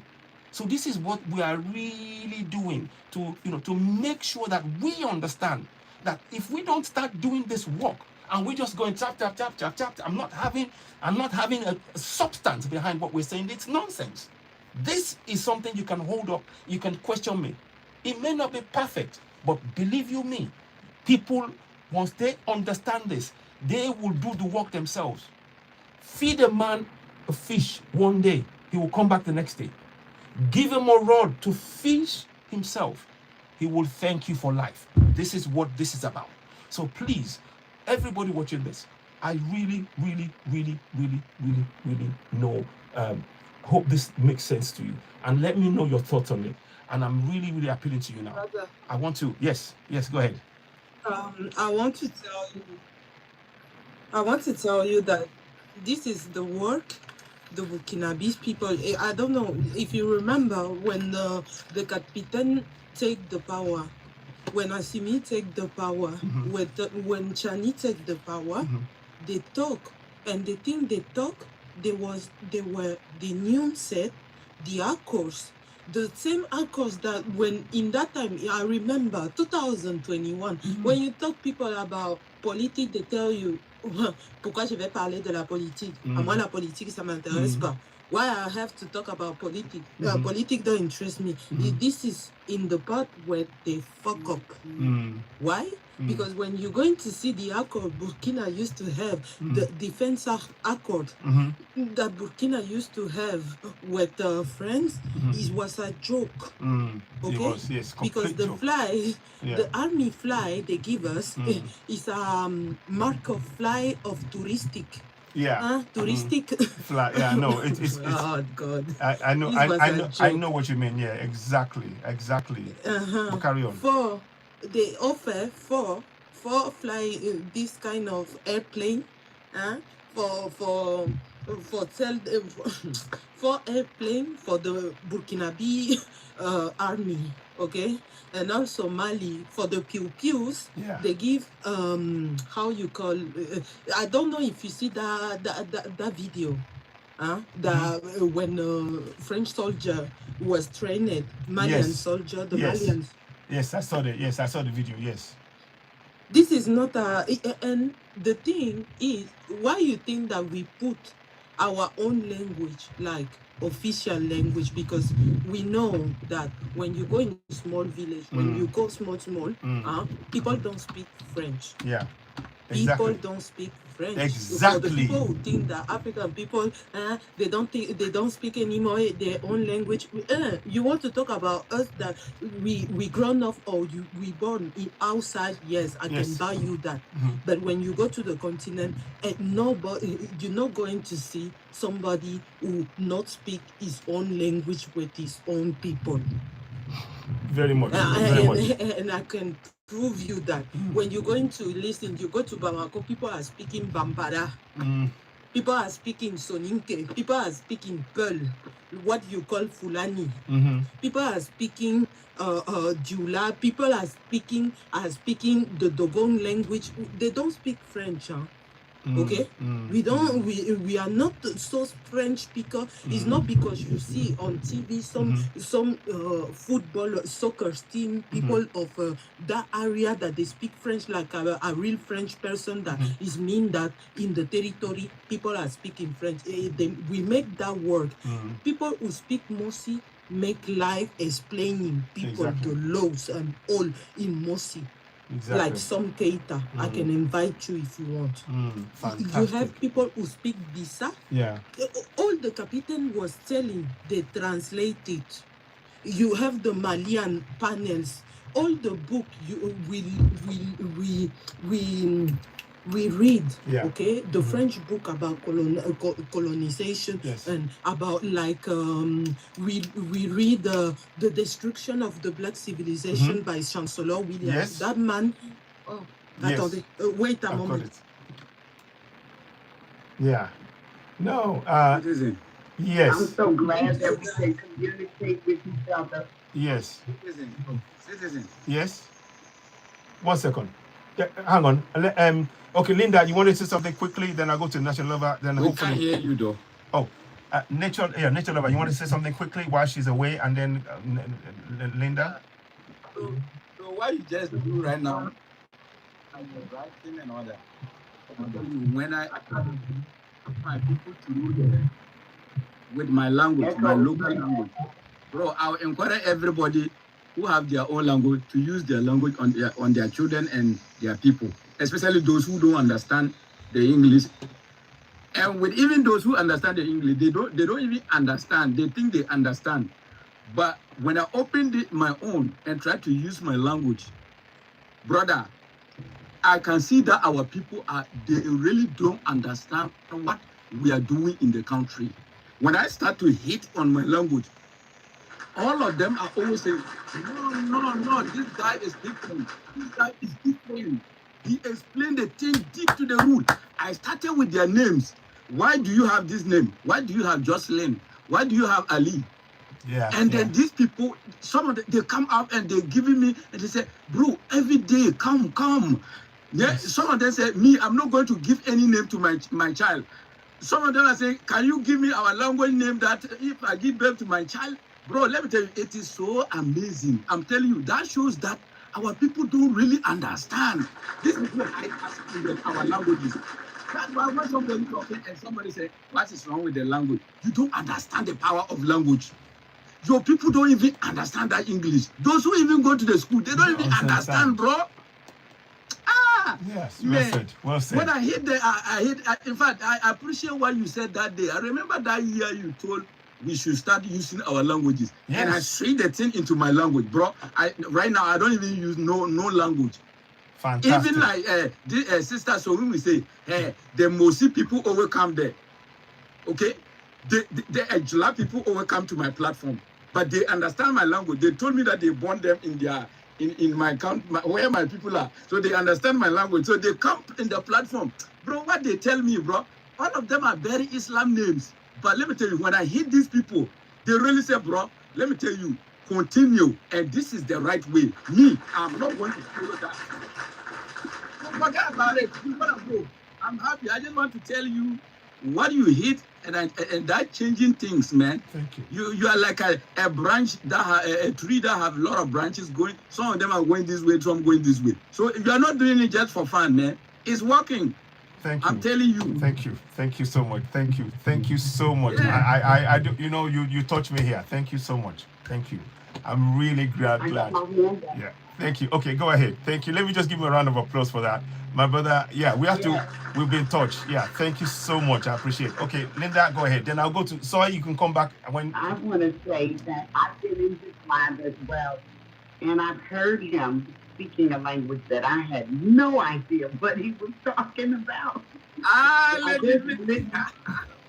Have you seen me there, Nature Lover? I stopped by, I listened for a few, and then I move on because I'm lost. I have no idea. So I think it's wonderful that you are able to translate. So one of the positives about that is the fact that you do speak more than one language and that you are able to interpret and understand and pass that information along. I'm also glad that you are able to come into this platform and be able to talk to me, because I only know one language. Yes. It's partially my fault, though, because, well, you know the history of USA, where they erased us as much as possible, language, even relatives were separated from each other, and so the language was lost a long time ago. So I had an option in school. And school was a long time for me. I'm almost 100 years old. Wow. I had an option to speak French or Spanish.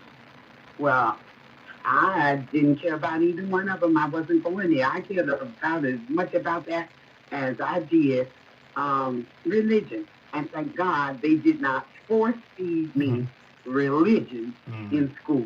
But for people that are bilingual or trilingual, what AY is doing here with making people aware of their rights, because especially the people in villages who may not know what's going on with politics, what's going on, why it's going on, what rights they have, they just don't know. So thank God for people that can speak and communicate with others, because without that, there's no way that a group of us could be here on this panel from all over the world talking to each other. So I'm so grateful for those of you that can speak another language, 2, 3, however many. I appreciate you. And keep up the good work. The people are thirsty. They want it. Keep it going. Yeah. Thank you very much. Thank you. Thank you so much. Thank you, LJ, Lady LJ. Thank you. So thank you so much. And I will, I will show you, and I will take a minute, if I may, to show you the Yoruba version of it, because I have another platform website that's in Yoruba, Oduduwati Radio. Again, I have the same thing on there, just to give the people that opportunity to be able to have this information, because it's not, I don't want to talk anymore. I want to see action.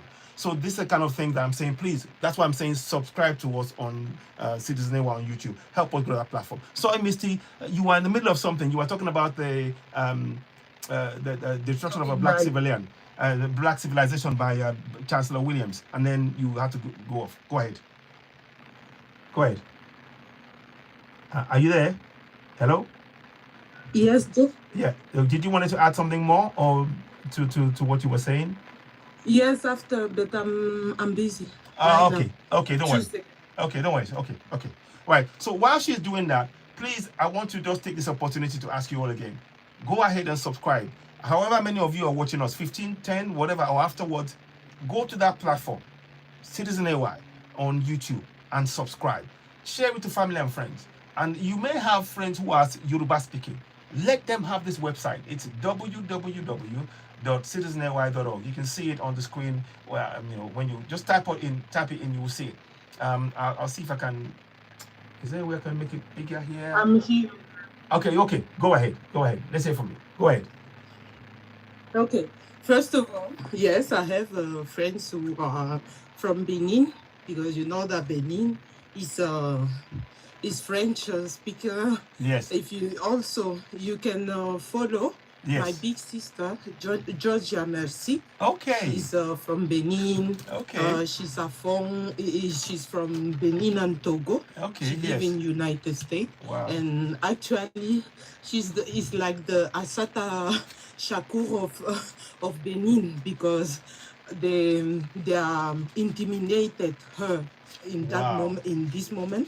Wow. She have months now that they are trying to intimidate her. They send her that the day she's gonna go back to Benin, they're gonna put her in jail. So because of the support of Georgia for Ibrahim Traore and many other things, because she's not in accord with the Benin politics. No. Okay. For people who know about the geopolitics, you know that Benin is one of the most destabilizator actually from the to the IES, like Ivory Coast. Exactly. Kenya opened the door. Nigeria, I'm sorry, you are inside too. I'm very sorry. No, it's the truth. I love my brothers, it's the truth. But I'm disappointed. It's the truth. It's the truth. We need to hear the truth. And I think doing programs like this, other Africans need to tell us how they view us, so that we can begin to understand that we need to make those changes. It's very, very important. So I'm so glad. Please say it, because we need to hear those facts, and we need to confront these people. But I'm so grateful for your comments, and I'm glad that for everything you said. Like I said, I'm going to be sharing that video because the speech was so powerful, and I want people. It is something that people should listen to make them really understand that. Look, This is not about being afraid now. This is about waking up and fixing Africa for Africans. We shouldn't be. We should be unapologetic in fixing Africa for Africans. Totally unapologetic. You know, and until we more and more of us doing that, we will be able to achieve this goal. Thank you so much. Let me just show you one more video, one more picture. Then I will then. Sorry, are you? Is that Misty? Go ahead. Go ahead. Go ahead. Sorry, Misty. Go ahead. Okay, I was telling the country right now destabilizing us. Really, it's not a word. It's not something that I'm happy about it. Really, when they try with Niger, when they try with Ibrahim Traore, when we see the airplane, the U.S. airplane force who was in the Nigeria territory after the tentative of the coup d'etat, I cried this day. I was like, but what the fuck? Because in 2023, I know where that Sokoto, when they try to attack Niger, people of Sokoto go out and stuff. In Ghana, even the big chief said they don't going to go. And today, I was disappointed that why these people are sleeping. It's not because they fail once that they mean that everything is okay. Tinubu, why Nigerians don't ask why Tinubu is coming too much in France? How much president of Nigeria you see many times in France like Tinubu? How much? This is my question for you. If you are somebody who are waking up, who have memory, conscious memory, you have to know your past, your present, and your future. So I never see Obasanjo in any reportage, because I love to go and look about the story of the country where black people are. You understand? I don't care if it's Nigeria, if it's Ghana, if it's Liberia. I don't care if it's United States. The only thing is my people is there. And I want to know what they passed from, what happened. And I want to also, my brother, I never see, like we in the Francophone zone, we make make people understand what mean Francophonie, in what rubbish they put us. I never see Nigerian talking about the Commonwealth system. Why? If they're still in the Commonwealth system. I have been this talking. Is my question. My brother, your microphone. Sorry. I have been talking about this as well. I've been talking about the fact that we should not be in anything like that, because those bodies are there just sucking our wealth. I've been speaking against it, that, you know, why is it that the Commonwealth heads are never, you know, Africans? Why is it that, you know, all of the things about the Commonwealth is about extraction of resources and not actually building each of the Commonwealth states? You know, so I'll do another. I did a program recently, some time ago, about that, but I'm going to bring that program back, and I will do a live one to ask a question about Commonwealth. Is it serving us? And if it's not, what are we doing? If the Commonwealth, in the olden days, when you had the Commonwealth passport, it gave you right to come to the UK. Now with your passport, it doesn't give you that right. But that for me, it's done. We don't need that. We need to be focusing on having free movement across Africa, and rather than sort of trying to go to a place that doesn't actually think of our benefit. You know, so it's really, really important that we talk about those things. I found out one thing that was quite shocking, that some of the Nigerian money is going to actually fund healthcare in the UK. Which is a friend somebody who know told me this, and now people haven't got healthcare. Just like in Niger. Niger had all this uranium, and Niger had no light, but the uranium was going to power the lights in France. I mean, this is nonsense. This is absolute nonsense. Yeah, sorry, Misty, it's true. Yes. So that information is, every time I think about information, it just makes my head, you know. So, but got my hand up. I'll come to you. So you're right in asking that question. Sorry, Misty, that, you know, we need to talk more. We Nigerians must question and talk more. And the reason why the people weren't able to talk more was because they didn't know this information, which I'm showing you on the screen. Many people are so afraid to speak because they don't even know that they have the rights in the paper, in the book. They don't know. So now that they have this now, they now know they have power, they have the power to speak to the government, because they've been so conditioned with the Bible and the Quran to believe whatever they say. They, you know, and when they go to the church and the mosque, the people that they will see at the high table are the politicians. So this is a vicious cycle that we've been put in, and we need to break out of that. But a very good question that you asked, Misty. I hope that answers your question in a honest and fair and honest manner. Sorry, Misty, go ahead. Thank you. I'm saying again, it's just my sister, Miss Lady, is right. It's not only Nigeria. I talk about the African countries who speak English, because when you speak with them, it looks like they feel that they are better than no one. Like England let them something. When England take you all, maybe you can have millionaires, but you're not gonna die with that money, because that money finish in the English bank. But people are proud. That's why my president said. You said it all. You have just said it all. Sorry, Misty, you just said it all. That money finishes in the bank in foreign countries, and it's not helping Nigerians. That is so important that we say that. That must be, wow. Honestly, again, wow. I'm so glad that you came onto the show today. And people need to understand that. I said that at the beginning of the show. I said, look, politicians need to know that if they're taking their money to foreign banks, when they die, that money and the houses they buy will never come back to the people. They will never get the benefit. So they need to understand that they are harming their people by taking the money and staying out of foreign countries. Wow. Thank you. Wow. Linda, don't worry. Yeah. Thank you so much. My brother, I never finished. This is a speech, like in the holy speech of the church. Hey, yes, God. Yes, great. After, when people ask why in Africa we are so poor, why we don't develop, why we don't why da.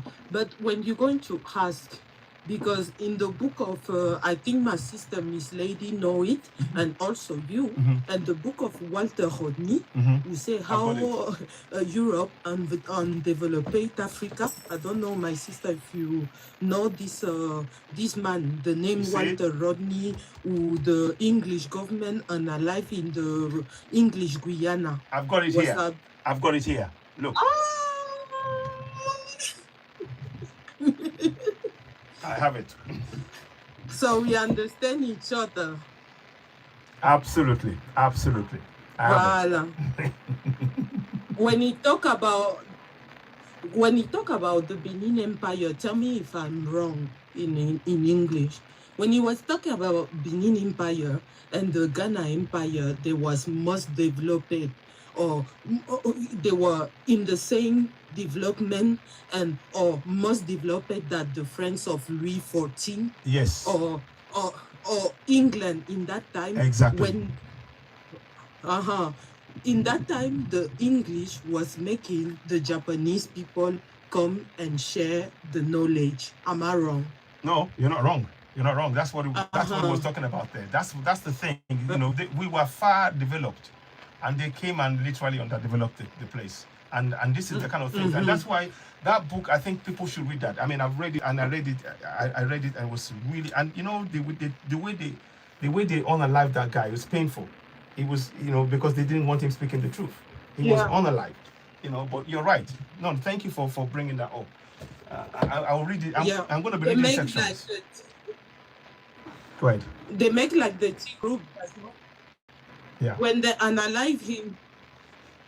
They make like the T group, because they make the same technique the T group are using today for come and unalive us. Exactly. They are the masters of the T groups. They are the financiers of the T group. I have a video of a French soldier who go to an mission yesterday. Okay. He was telling how they came, because they tell him to not say the country, but we know that he talk about us. He was telling that they send him, he go with 50 person, okay? And they go to give the pupils to the person. They go inside because they know that we trust the whiteys, okay? They go to put the disorders in the population. Only 50 whiteys that we let enter. They start to make people make the people be angry with the government, for provoke the angry in the people, and like this create a coup d'etat. You know how if you are intelligent person, most if you love your country or your continent or your people, you never gonna trust this person. But we know today that for us, the majority of us, they are God. They have the truth. When is one of them who are talking like you talk, people gonna trust. But when is one of who is look like us, they're gonna say that you are extremist, you are racist, you are all all fucking stuff they used to say. You know, they like to use the same word that them by themselves they create all this system. Today, because you are in England and you are incapable to know that is Nigeria, is Jamaica, is Trinidad and Tobago, is all these Commonwealth country who make England the power they have today. Exactly. But we are here begging the English people to love. Are we serious? We are here begging the Americans for be accepted. Are we serious? They came, they destroyed, they robbed, they use our money. The Congolese, today, IT is owned by the United States.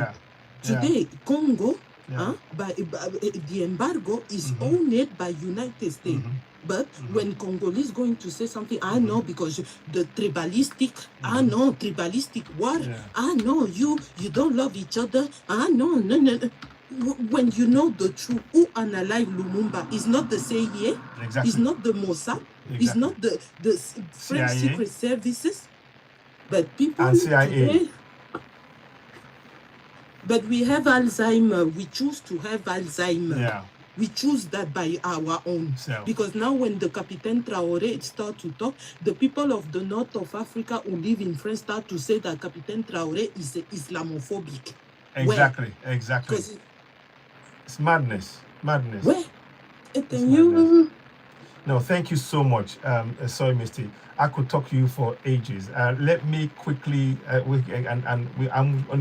hopefully we'll make you a regular when we're doing a show. I'd love to have you again on the show. To be honest, it's a real pleasure having you join us. Let me go to Black Stallion briefly. I know they're going to probably speak because I'll be wrapping up soon. But hang on, sorry. Okay. Linda. So, Black Stallion, 1 second, please. Let me just hear from Linda. She wants to speak briefly, then I'll come to you. 1 second. Go ahead. Sorry. I want to say, I love her.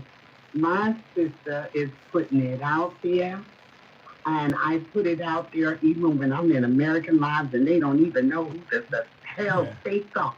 I put it in the comments. So, I'm hoping that, because I know everybody has a computer these days. If you have a smartphone, you have a computer. And all the phones are smart. So if you don't know, then you can just look it up. It's real easy. But this is for awareness.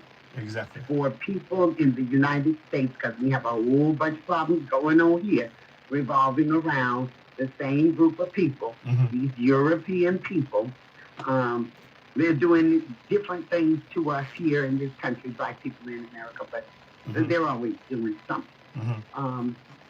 So I go to Africa on my internet every day. Every day I'm in Africa. And sometimes when I come into the live and they hear my accent, they assume that I have no idea when I probably know more about their country than they do. So I share a little bit and come on out so they can just stop telling me about what I don't know, because you ain't here and you never, that's what you think. So because of this World Wide Web that we all have privy to these days, and the fact that many of us, well, many of you all, speak multiple languages, because I don't. I'm just so glad that we can talk to each other. Fantastic. I can ask all kinds of questions. people can talk back in my language. They can go to other people and get information in your own language. It is just wonderful. It is some kind of wonderful. I'm glad I'm here to see it. Oh, fantastic. Other people join the Sahel state. I don't know what the hesitation is. I don't trust Ghana, because Ghana is flip-flopping back and forth every time you look around. He got the French over there. He's got somebody, but he's straddling the fence. So at first I thought he was coming on board. He didn't. The same thing with Senegal. Chad, I don't know I don't know why these people will not cooperate and join hands. And last of all, I want to say something about August the 4th. I want everybody to be on high alert. Spread the word. And when they try to do whatever shenanigans they're planning on doing, that everyone is well prepared for it. Because I love the Sahel, and I want to see them continue to succeed. From the poorest country in Africa to probably the fastest developing. And this should spread across the entire continent. You have an example of what to do and how to do it. I don't know what the hesitation is, but in any case, I love the Sahel. Trust and believe. I am there every day. Oh, fantastic. Thank you very much, Linda. Thank you for that. Thank you for your comments. And I hope, I'm so glad that we've been able to, through this connection, we've been able to share knowledge, and which is what we've always wanted to do. It's all been about sharing knowledge, raising awareness, making our communities in all parts of the world know what we can do, that we are not isolated, that we are indeed connected. And this is really important for us all to understand. So thank you for that. Let's go to Black Stallion. You've been waiting. Thank you for waiting. I appreciate it. Go ahead. What would you like to say? Well, my sentiments to my sister, Miss Lady J, and Soy Misty, and Nature, and Brother Kwame. So I see it as this now. We just got to come together and do the work. I'm a man of reciprocity. I love to hear the truth. However, after you speak truth and you see that there's a problem that needs to be solved, we have to go to work. We have to get up and get it done. Let me just add something to Sister Miss Lady and Soy Misty. They were saying about this devil. See, the problem is, sisters and brothers, is that we love white people. Not us here on the platform, but you know what I mean. And we want to be loved by these people and accepted. And they will never love us. And they will never accept us. We have to cut that umbilical cord. We got to separate from our enemy. That is the only solution. I heard Miss Lady J say how Ghana is back and forth, back and forth, back and forth. You cannot fraternize with your enemy. Either you all the way in or all the way out. Look, I'm with the AES 1000%.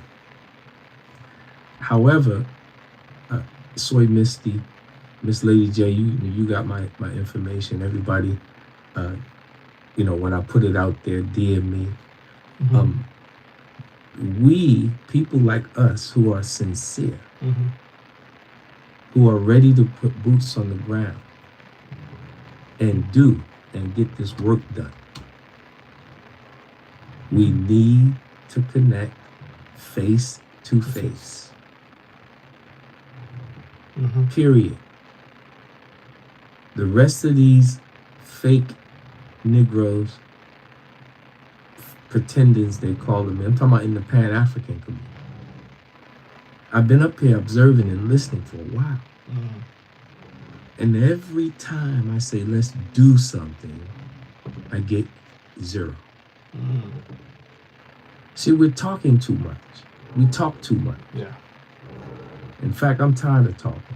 But am I going to stop? No. Why? Because we love our people. We want to see this thing come to a fruition. But after, recognize those of us who are productive, who's getting the work done, who got the receipts, as we say in Black America. See, I got the receipts, brother citizen. No, it's no bragging or boasting. No. Go on my page and scan my page. I can back it all up, 100%. So this is what we need. We need brothers like Nature, Kwame, the other brother, you two, that was up here. Everybody coming up on these platforms every single day, 24 hours a day, depending on what country you live in. And it's a good thing, as Miss Lady J said, how we're meeting one another across the diaspora. But we're gonna have to weed out the coons, the house Negroes, the traitors from Black America, from the Caribbean, from Africa. We gotta weed them all out. Once we detect them, once we detect who they are, and see they up here just talking and playing around, and I call them mischief makers. Once we detect who these Negroes are, we gotta let them know that we know who you are, and then we gotta cut them off. This is life or DEATH. This is serious what we're discussing. This ain't no play now. So if you're not in this thing to give your life, I said this before, and I'm gonna say it again. If you are not in our struggle to see us totally free and united mentally, spiritually, socially, economically, physically, and ready to give your life for this thing, then get out of this struggle. That's it. Stop playing. Yeah. If you ain't reading the books and putting what you learned into practice, you have to practice what you preach, as the Christians say. And as the Muslims say, here in Black America, do it first, the Muslim says, and then talk. Yeah. Did you catch that? Do it first. And then talk. And then talk. Yeah. Because once you do that, no one can challenge you. You can show them, look, man, I'm producing the fruit. You see how I'm doing? See how I'm living? So I'm coming to this conclusion. I love our people. This is why I come up here. In fact, this is why we all up here. Why are we up here talking? You know why? Because we love each other. Sure. And we want to see the best for our people. We know it's our time. Look, his world is over. His system is being destroyed day by day. Look, let's just enjoy the ride. We just got to stay on this path. Let's link up with our brothers and sisters around the world, in Africa, the Caribbean, Black America. Those of us who are serious now. I'm not talking to people up here that's running their mouth talking. No. Shopping on Amazon and Walmart. Who secretly got a snow bunny somewhere. Not them. And our sisters too got them cavemen. I'm talking about those of us who are for real, like Miss Lady J and Soy Misty, Nature, Kwame, and everybody that was up here earlier. I've listened to talk. And I'm open for face-to-face. I said this before, you can get my personal address where I sleep. My number, DM me, I'll send you everything. Call me on WhatsApp and we can talk live, and you can meet me in Nigeria or Ghana or Kenya or Uganda. Those are the 4 countries that I do business in. Okay. And of course, Burkina Faso got to be on the list eventually. But I just want to say that, I wouldn't talk like this. We wouldn't talk like this, should I say, if we didn't love each other and love our people. But unfortunately, I know this is going to hurt to say this, right? But this is the truth. You have to accept it. Yeah. Only a minority of us are going to unite and going to get this work done. Mm-hmm. The masses of our people Yeah. are going to be destroyed. I know it's a hard truth to accept, but this is the truth. This is the reality. Yeah. We suffer from all this Stockholm syndrome, this love that we have for this enemy. It's dismal. We, you know, we should know by what they even preach. Many are called, but few are chosen. Exactly. Brother, this love I see that we have for this enemy. When I'm in Africa, right? You know, when I'm in Nigeria, not in countries I go to, I thought here in Black America we was coons and house niggas and traitors and self-hatred. And it's the same thing there. It's the same thing in the Caribbean islands. In fact, it's in all the Black Caribbean. Go to London. Go to Canada. You know, we're suffering, brother. We're all suffering the same trauma all over. This love for this devil. Yeah. We got to let him go. Love yourself. Be yourself. Do for self.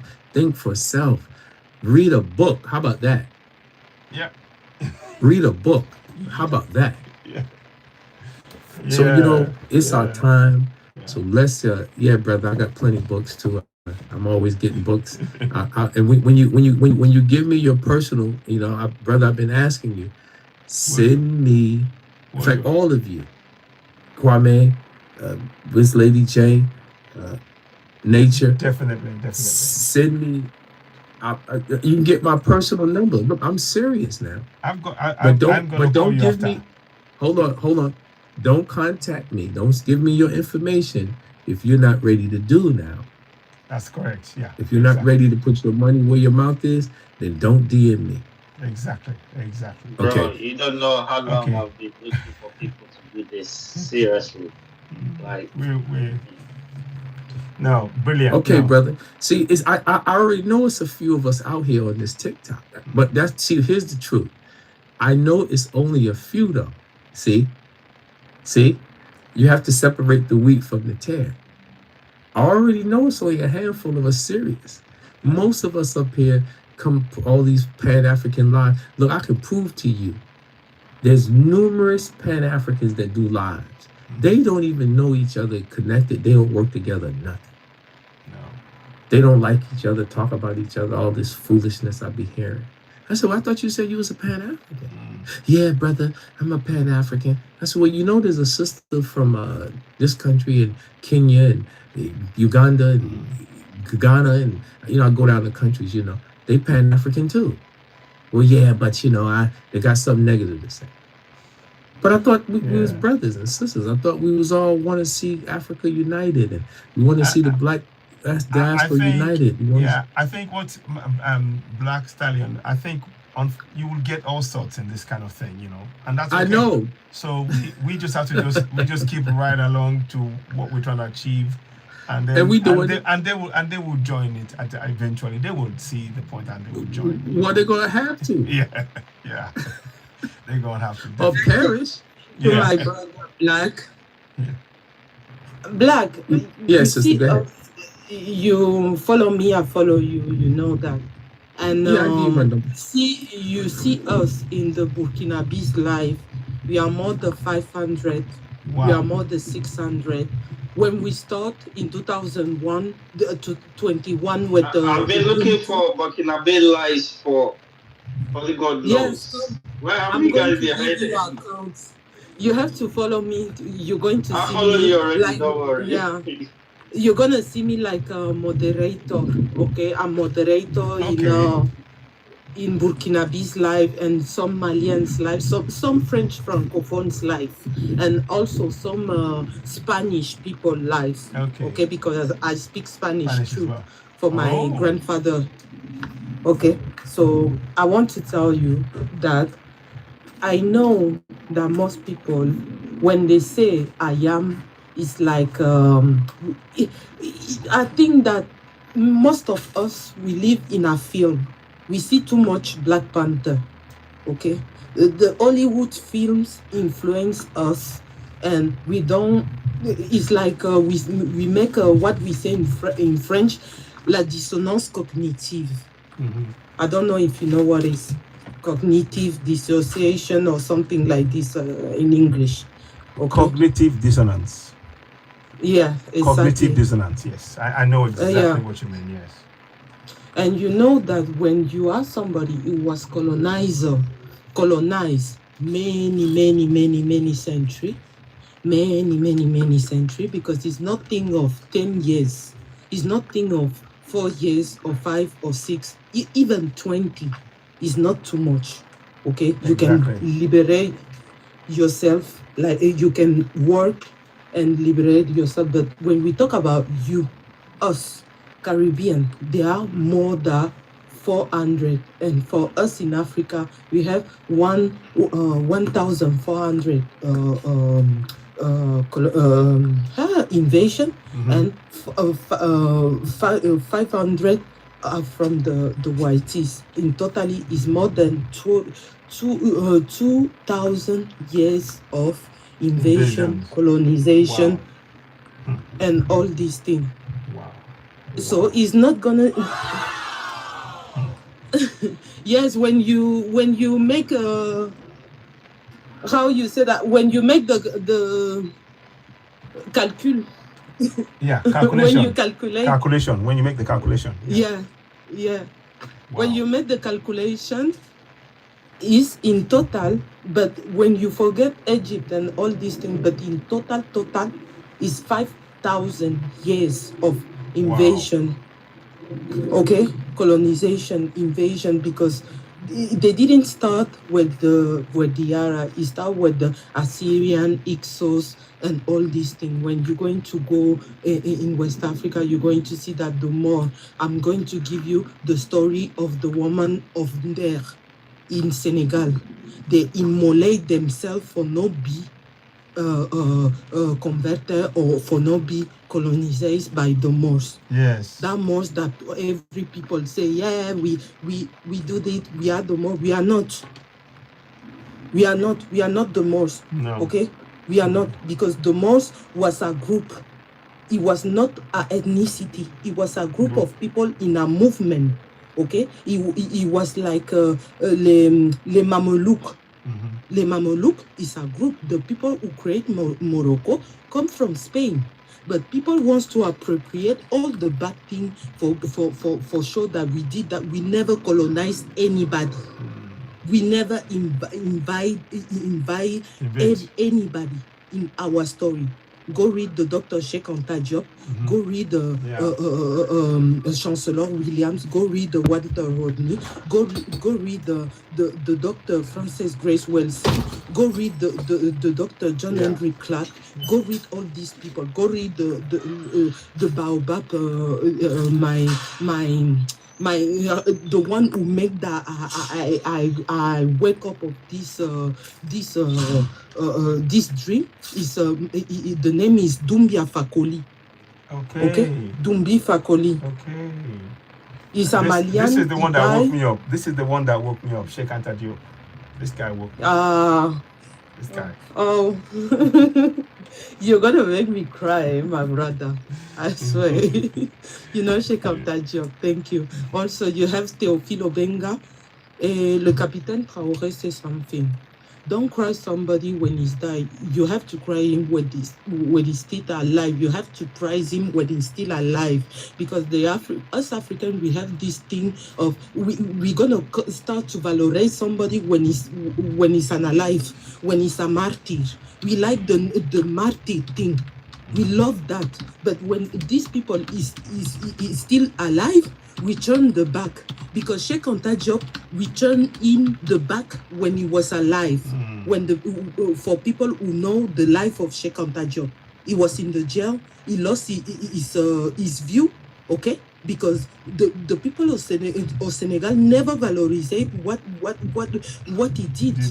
Okay, many things. We didn't valorize it when Malcolm X was alive. Many of us were seeing him like a T group because was a T member, because the YT said that he was a terror. The Black Panthers. The Black Panthers, we turned them the back. Okay? We have to be honest with ourselves. We turn the back to our own hero for price for foreign heroes. Because when you're going to talk about how you say that the abolition of slavery, they're going to give you Victor Schulcher for us here for the Frenchies. Victor Schulcher, which Victor Schulcher, when he was the Nec Marron who started all these things, and when they was voted for abolish the slavery, the African people, Yaya Asante was wiping Nyash there when they was voted. It's not true, my brother. Yaya Asante, in that time, she was wiping British Nyash in that time in Ghana. Exactly. I think that was took almost like how many years? That is the British the war that they fought, the longest war that they've ever fought. Yes. Yeah, I read it. It was led by Ashanti. Yes, Ashanti. Yeah, Ashanti. And they had to take her to this island. They took her to the Seychelles. Yes, Seychelles. Yes, exactly. That's the one. So, and that time, and they still tell you that yes, we was talking for abolish. Abolish what is because you can contain us. Even in Africa, when our brothers were in slavery, us in Congo, they was forcing them to make caoutchouc and all these things. In Nigeria, Ghana, the Biafra war. This is abolish slavery. And after when we start to talk, we make the mimic of the monologue. We are telling lies when we take the monologue of our oppressors and we say, yes, they abolished the slavery in 1870. Until what? And we repeat. The minister of the propaganda in the Third Reich, Joseph Goebbels, say, take a lie, tell him 1 million times, repeat that, people going to finish to trust it. Is what is happening to us. Which abolition they talk about? Abolition after Jim Crow, after apartheid, after le pacte colonial, after that? And people come here, abolition.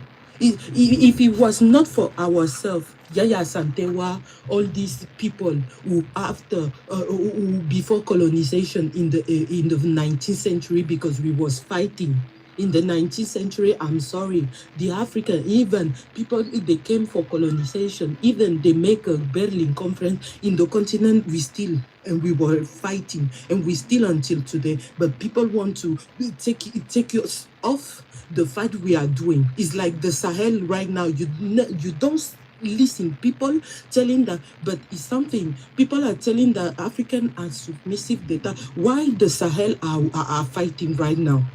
Why they are fighting? When, like my captain say, I didn't renounce my youngest for come and fail my mission. Exactly. Wow. He said that or no, my brother? It's true. He did. Sorry, Misty. It's only for time purposes. If it wasn't for that, we have to come back again and do a section. And please tell me the link for the next show with Burkinabe, because I'd love to join in as well. I want to thank you so much for your comments today, and I'm going to share that broadcast, the section we spoke. I'm going to cut that out and put it up so that people can. It's very inspiring what you said there, and many people can relate to it. If it wasn't for that, I had other things that I need to get on with. I need to have a break. I would happily continue this broadcast. I would happily continue. But I'm following you. Black Stallion, of course, as well. If you're going to finish the live now, come to the Burkinabe panel. Okay. Because we are on live. Okay. Is it just Burkinabe? Yes, it's Burkinabe, Malian. Okay. So just give me a few minutes. People. Yeah. Okay. I will follow it. Is it on TikTok? Yes, it's TikTok right now. Okay, all right. I write you the please write it, send it channel. to me. That'd be fantastic. So so what's left for me to say now is for all of you, I want to thank you so very much. Thank everybody. I thank Kwame Agiema. Oh, I don't know if you just say one word before you go, Kwame, because I know you haven't spoken for a bit. Just say one or two words. Yeah, sorry, go ahead. Sometimes people say I speak for women too much. And about what Traore did, I'm going to speak for women on that. That religion is the first religion that raped our women on our soil. When it comes to the Christianity, the slavery, this one, they came and took them and did that there. But these ones, they did it on our soil. And they are still doing it. I really pity our women, seriously. And if there is any African woman still in that religion, I really pity you. Good point. And to our mothers, you need to wake up more. Our mothers really need to wake up more because they brought us all here. So if we are misbehaving, our mothers need to wake up and call us back home and straighten us. Thank you. Wow. Thank you. Thank you. Wow. The words you spoke way heavy, very heavy, and it is something for us to think about. I thank you again. Thank you. Nature Lover, thank you so much. Linda, as people go, Linda, thank you so much for joining me the broadcast. I'll be back later on. I'm going to do a second section maybe later on because we need to talk about an issue of a lady who's been abducted, who's enslaved in Libya, and because this show went on too long, I couldn't really put that in, but I'll bring it next time. So we'll talk about that. But Linda, if you want to say a few words before you go, thank you very much for joining. I really appreciate you. Go ahead. I don't know if people know about it or if it's accepted or what, but it's still going on. People are still being captured, not just women, but men as well. So you can know that. And again, I say no to your enemy.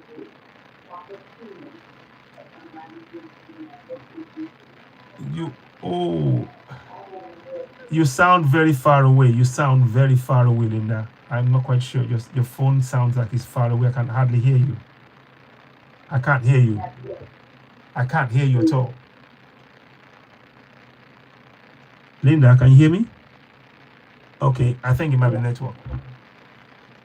Can you hear me? Could you hear me? Now I can. Now I can. Yeah, go ahead.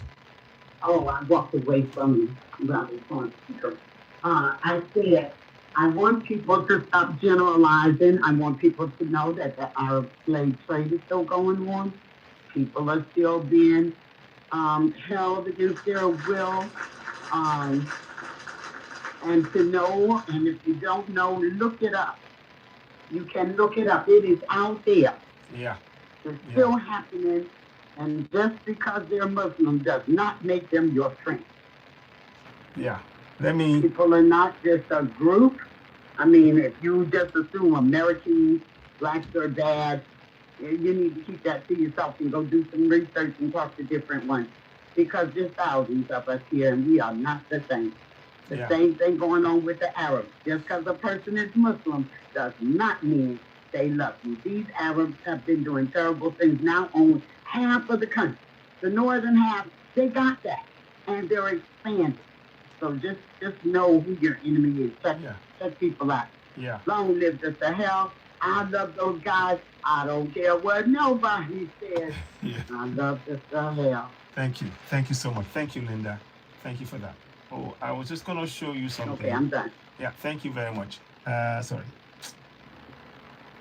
Yeah, thank you, Linda. Thank you. Yeah, thank you, Linda. I was just going to show you something. Next time I come back, I will talk about a lady that's currently in Egypt trying to get out of Egypt. She's been used as a slave in Egypt. And I will come and talk about her later on. We've raised some funds to try and get her back. We've got some funds and hopefully we'll give you further updates when I come back again. But for now, I want to thank you all. Thank you so much. Thank you for those of you that contributed. Don't forget to go and subscribe to Citizen AY on YouTube. Help us grow the platform. Help us reach more people. I really, truly appreciate you. Please, everybody watching, go to my YouTube channel, Citizen AY. It's on the screen right there. I'd really appreciate it if you can subscribe and, and share and like and comment to help us grow that platform. For now, I'm signing off. Citizen AY here. Thank you so much, and bye for now. See you all real soon. Bye. Bye-bye. Bye. Okay. Working out this. I'll do that. Let me do a long break. Okay, so those of you on YouTube, thank you so very much for joining me. It's been a minute. I've got quite a number of likes, and let's continue, keep that going. I hope you found this beneficial and useful in the discussions. I will be coming back again later on. We'll talk about the lady that's currently enslaved in Egypt, trying to come home. She's a Nigerian woman, and I will give you more updates on that when I come on the next podcast. But for now, please don't forget to subscribe, like, hit the share button, give us thumbs up, and of course, share to family and friends. You're listening to Citizen AY, the platform where we speak truth about. Thank you, and bye for now.